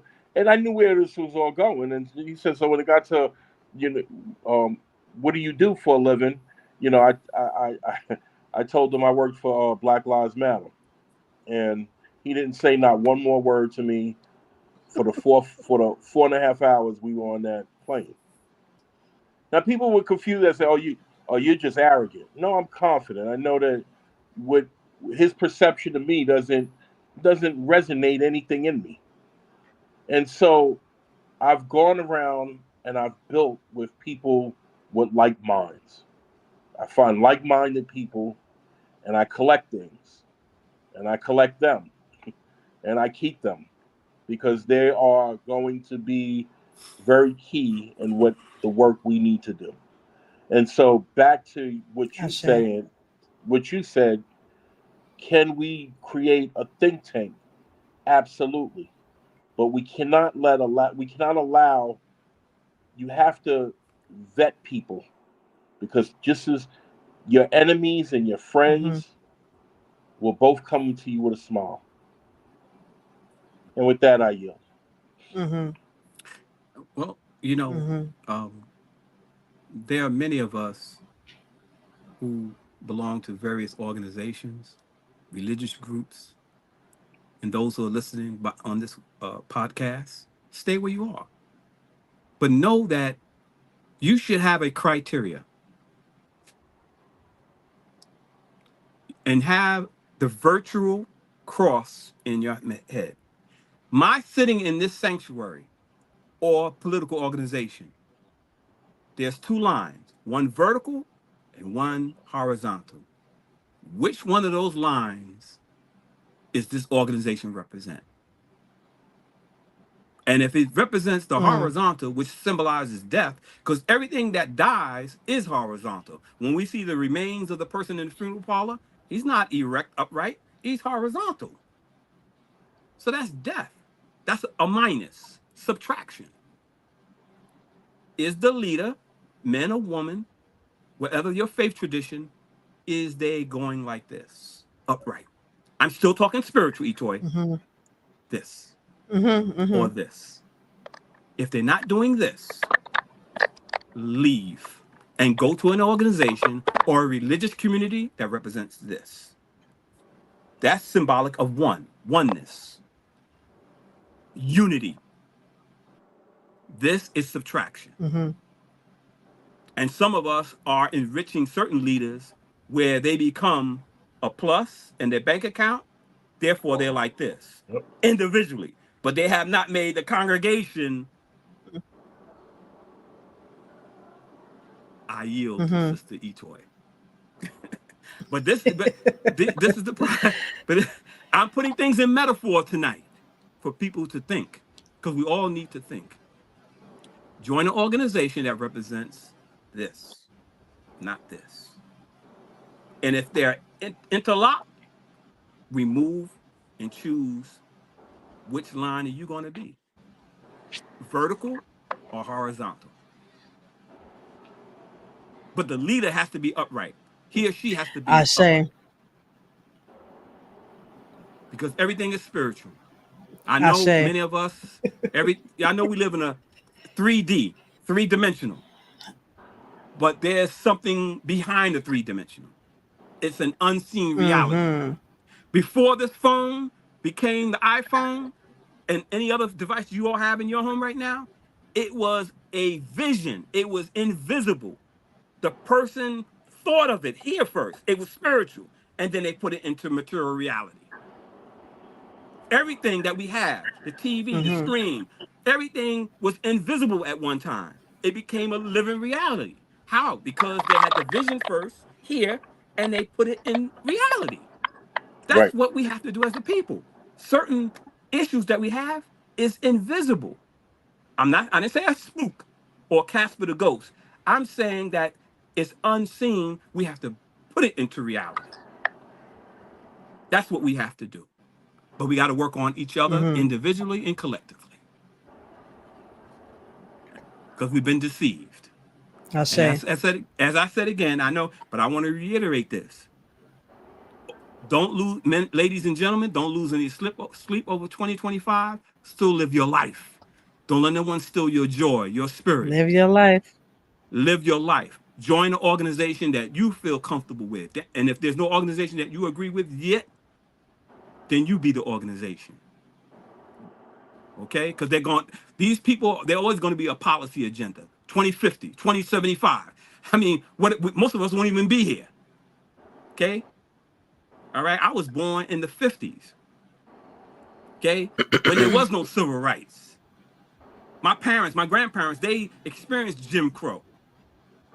But it didn't stop them from still fighting for rights and goals and planting dreams and inspiration in other young people, such as myself and many others. Mm-hmm. Don't let these Mm-hmm. people steal your joy and your spirit. Fight on. Fight on. Men and women, fight. You preserve your soul and your spirit. It's God given. God gave it to you. The Creator, Allah, the Creator gave you that. Don't give it up without a fight. But remember to protect your neck. Yeah, protect your soul. Don't give it to anyone. Don't listen to these young brothers and sisters today. Well, I'll give up. I'll sell a percentage of my soul. What the hell is that? How can you? It's almost like taking air in this room, in our room, and try to cut percentages. How do you do that? You can't. But when we don't study, we buy into all this illogical nonsense. I'll give a percentage of my soul. What the hell does that mean? A percentage. First of all, you shouldn't be giving up anything of your soul if it comes from the Creator. That's if you understand Anything.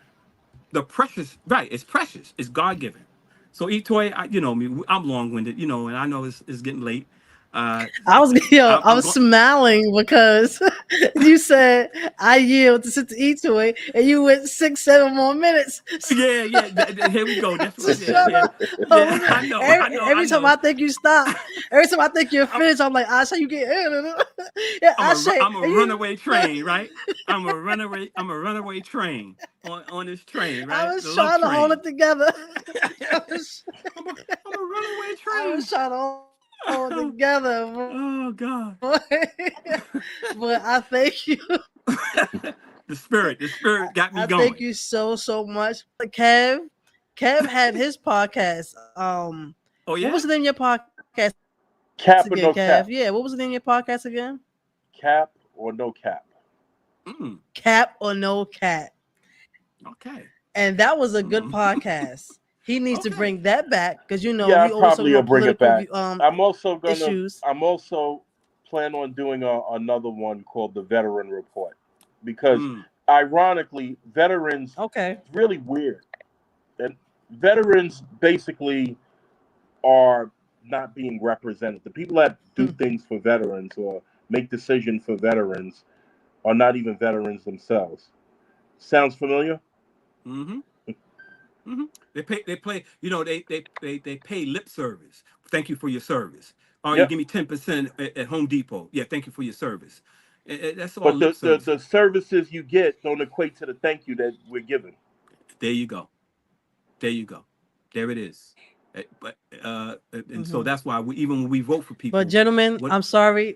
Oh yes. We had Oh yeah, 2:02. yeah, We yeah, had yeah, 2 hours yeah. and 2 minutes and Yes, absolutely. 40 seconds. You know, now there are some podcasts like Drink Champs that are going for 3-4 hours. But Yes. I don't want to. When we get Yes. there, we'll get there. Like Absolutely. we're gonna have a Absolutely. part 3, right? Sure, God I'm willing, down. Are we yeah, gonna have a sure. part 3, But Kev? yeah, yeah, he said yes, right, brother Kevin? You said yes. Absolutely. I agree, but it has to be with our people. Mr. Muhammad said that our people are like fish. When you, brother Kevin, remember you said you fish.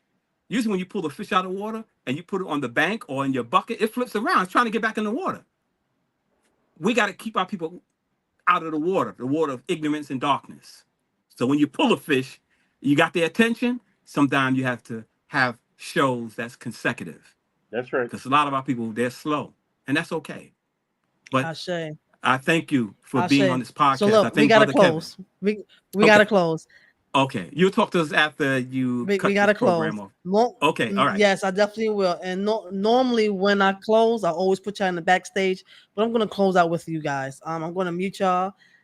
Okay. I want to say thank you so kindly for coming on and dropping that knowledge, keeping this conversation going. I am greatly appreciative to have you both in my life. This didn't just happen by chance. I've met both from y'all from just working with y'all, and I just gravitate towards y'all because of the knowledge. Um, I knew El Hajj Saladin first. He has been my mentor for many years. I was so intrigued by his mind, and he used to always captivate everyone at the office. And people started to complain about him. People of the other race was complaining about him because he was dropping jewels. And just like we said, we have those spiritual snipers. They don't want us to wake up. They want us to stay like this, horizontal. They don't want us to go vertical. Brother Kev, my brother, you know what I'm saying? Me and him was always cool because we was always so real, and he was intrigued by my mind as well as I was intrigued by his, because he didn't know that a beautiful woman has such a powerful mind. And I worked my ass off. I worked hard. So all my accolades that I received, I got it by, my ambition and these hands right here. I didn't have to ask for nothing. I didn't have to lay down for nothing. And they was going to respect me. You feel me? And I was going to speak my mind, didn't care if I got fired or not. You feel me? Um, and peace. First of all, I'll close. I want to say thank you to everyone. Um, Peace to Calvin. Calvin's one I used to work with us as well. Calvin Williams. Peace and love to all. This was a great conversation. Peace to Ill Flicks, who's my photographer, who's also going to be doing my videography. Peace and Lynn will win. She was a part of the last conversation. Peace to my other mentor. He hates when I say mentor. He hates that. King Simon presents. I'm not sure if he's still on. Um, Being that I'm talking about him, let me just put his information up. He is a numerologist. He is the king of the Numerator. Um, Hit him up. This brother right here is so powerful. We met, some years back, and then we lost contact, and then some way somehow my spirit fell on his spirit, and he went to where I used to vend and said, "Where is Etoy?" And when he was looking for me, it was around a time where I had a nervous breakdown and I was lost. And he helped pull me back together. He broke down my numbers for me. He said, "This is why you're going through this." And from him telling me those things, I was able to have faith and say, okay, this is the cycle that I am in. Call him, hit him up.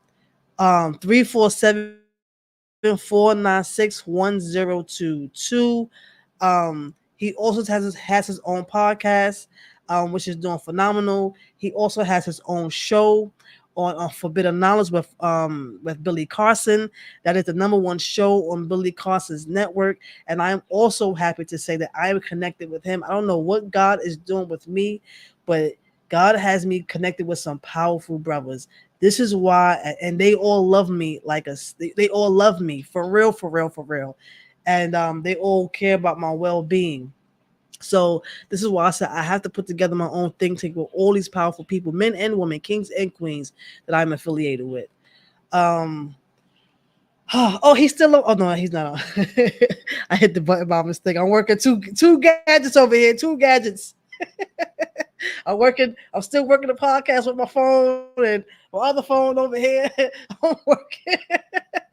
I'm working, so please forgive me. I handle everything myself. So I just want to say, like I said, I'll normally put everyone to the back, at the backstage when I close out. But I want to say what I always say: have you done anything for yourself today?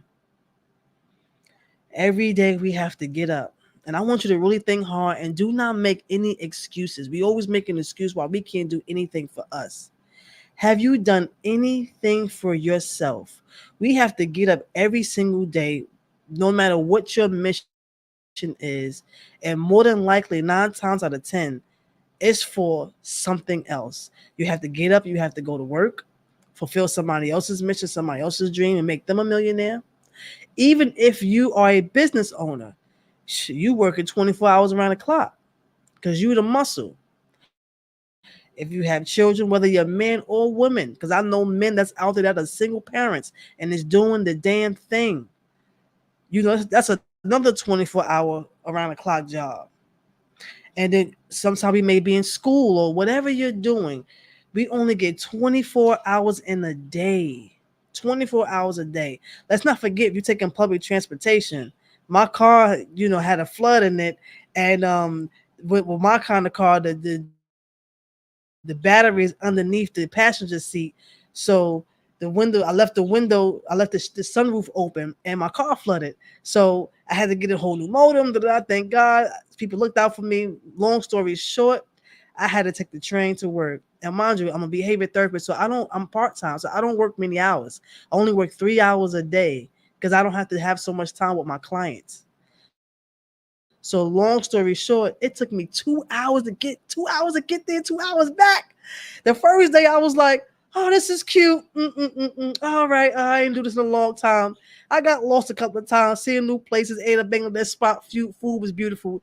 By the time I was tired, 5 hours later from finally getting home, I hadn't rode the train in about 10 years. I said, this ain't for me. I was dead ass tired. I couldn't get anything done when I got home. Anything done. I didn't do anything for me.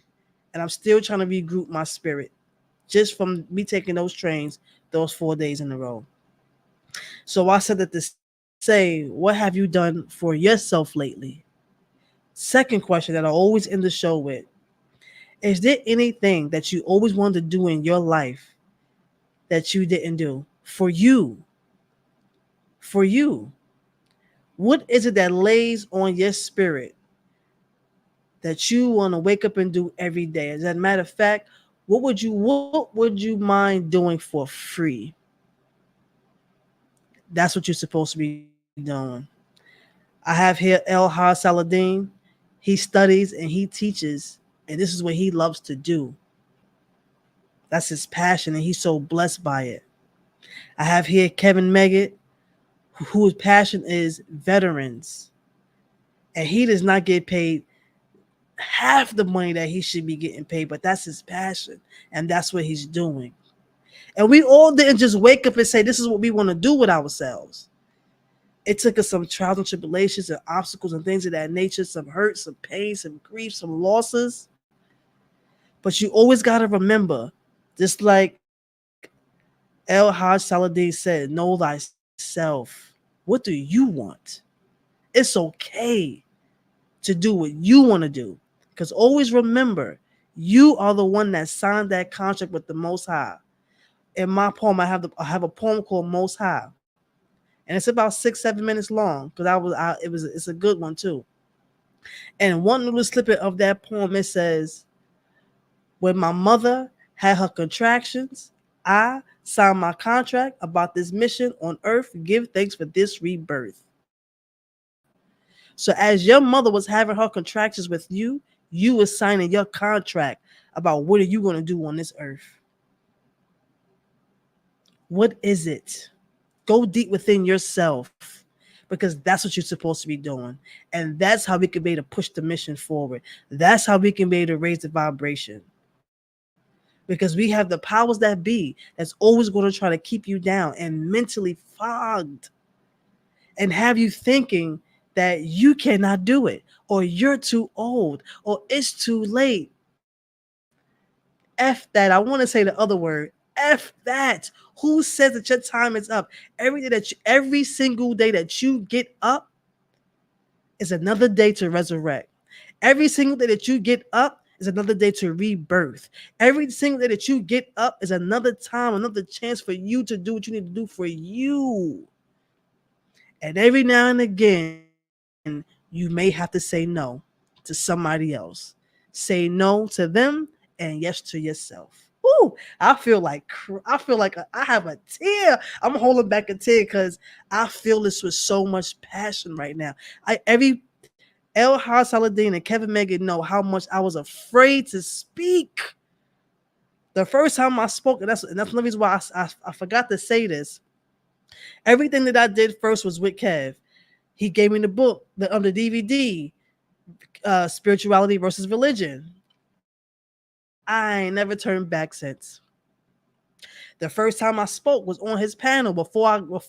I said 2 words the whole panel, but before we sat on the panel, I was in the back in the bathroom throwing up, armpits sweating, saying mouth all dry. Then it to get watery, and I'm on the panel with a headache, like, oh my god.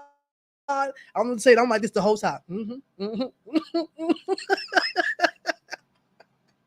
But then you got my cousin in the audience. He all speaking up. Then when we get back home, he like, yeah, because ain't nobody on the panel like this. Ain't nobody saying nothing. Because I was nervous. And I always wanted to speak because I had so much to say. But after I had the nervous breakdown, I said, F that. I'm going to talk. I'm going to speak. I have a voice. I don't care how old I am. I have a message to get out. So I tell you, my people, what is it that you want to do for you? Remember, you cannot pour from an empty cup. You can only give is when your cup is overflowing. And most of the time, we are pouring from an empty cup or a half full cup because we are not living in our truths, no matter what that is, as long as you're not hurting you or yourself. Whew. Oh God, I don't know, that was spirit. Somebody need to hear that.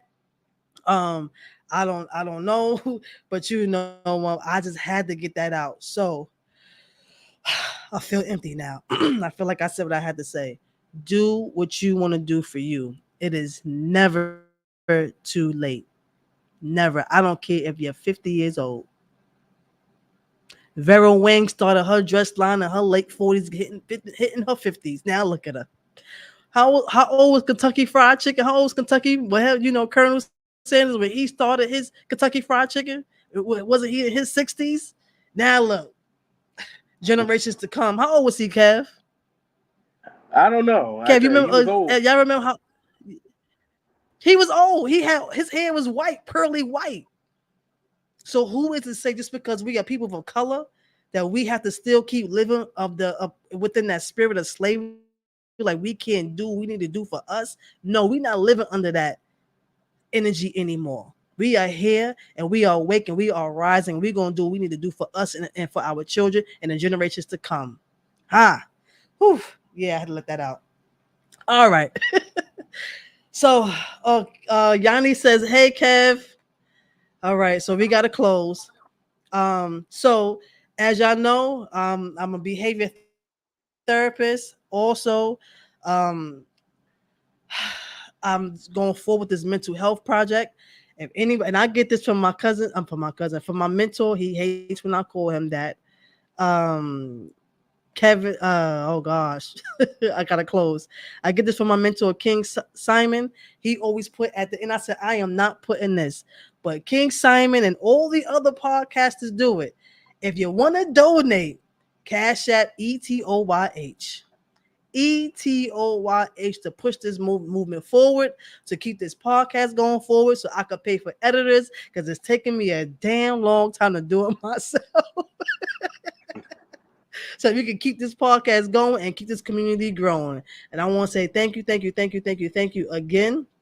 And we're going to move forward. Again, thank you so kindly for tuning in. Please like, subscribe, share, get the message out about Project 2025. Love yourself, heal yourself, rise every day, every single day to the cause.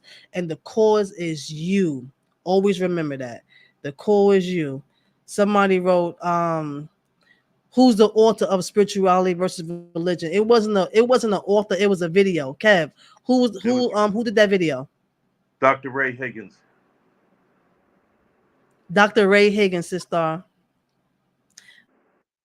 Dr. Ray Higgins. And I ain't never turned back since. You're gonna love it.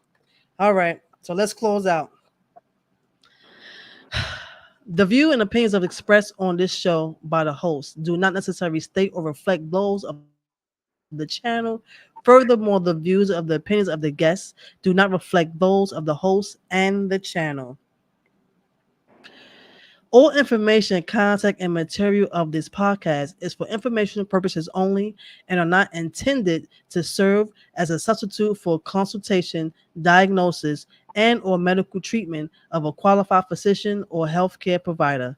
Likewise, all information, contact, opinions, and material of this podcast are for information purposes only and are not intended to be treated as legal advice, nor is any attorney-client relationship created herein. Thank you, my people. Make sure you do something for yourself. I love you all. Peace. Peace.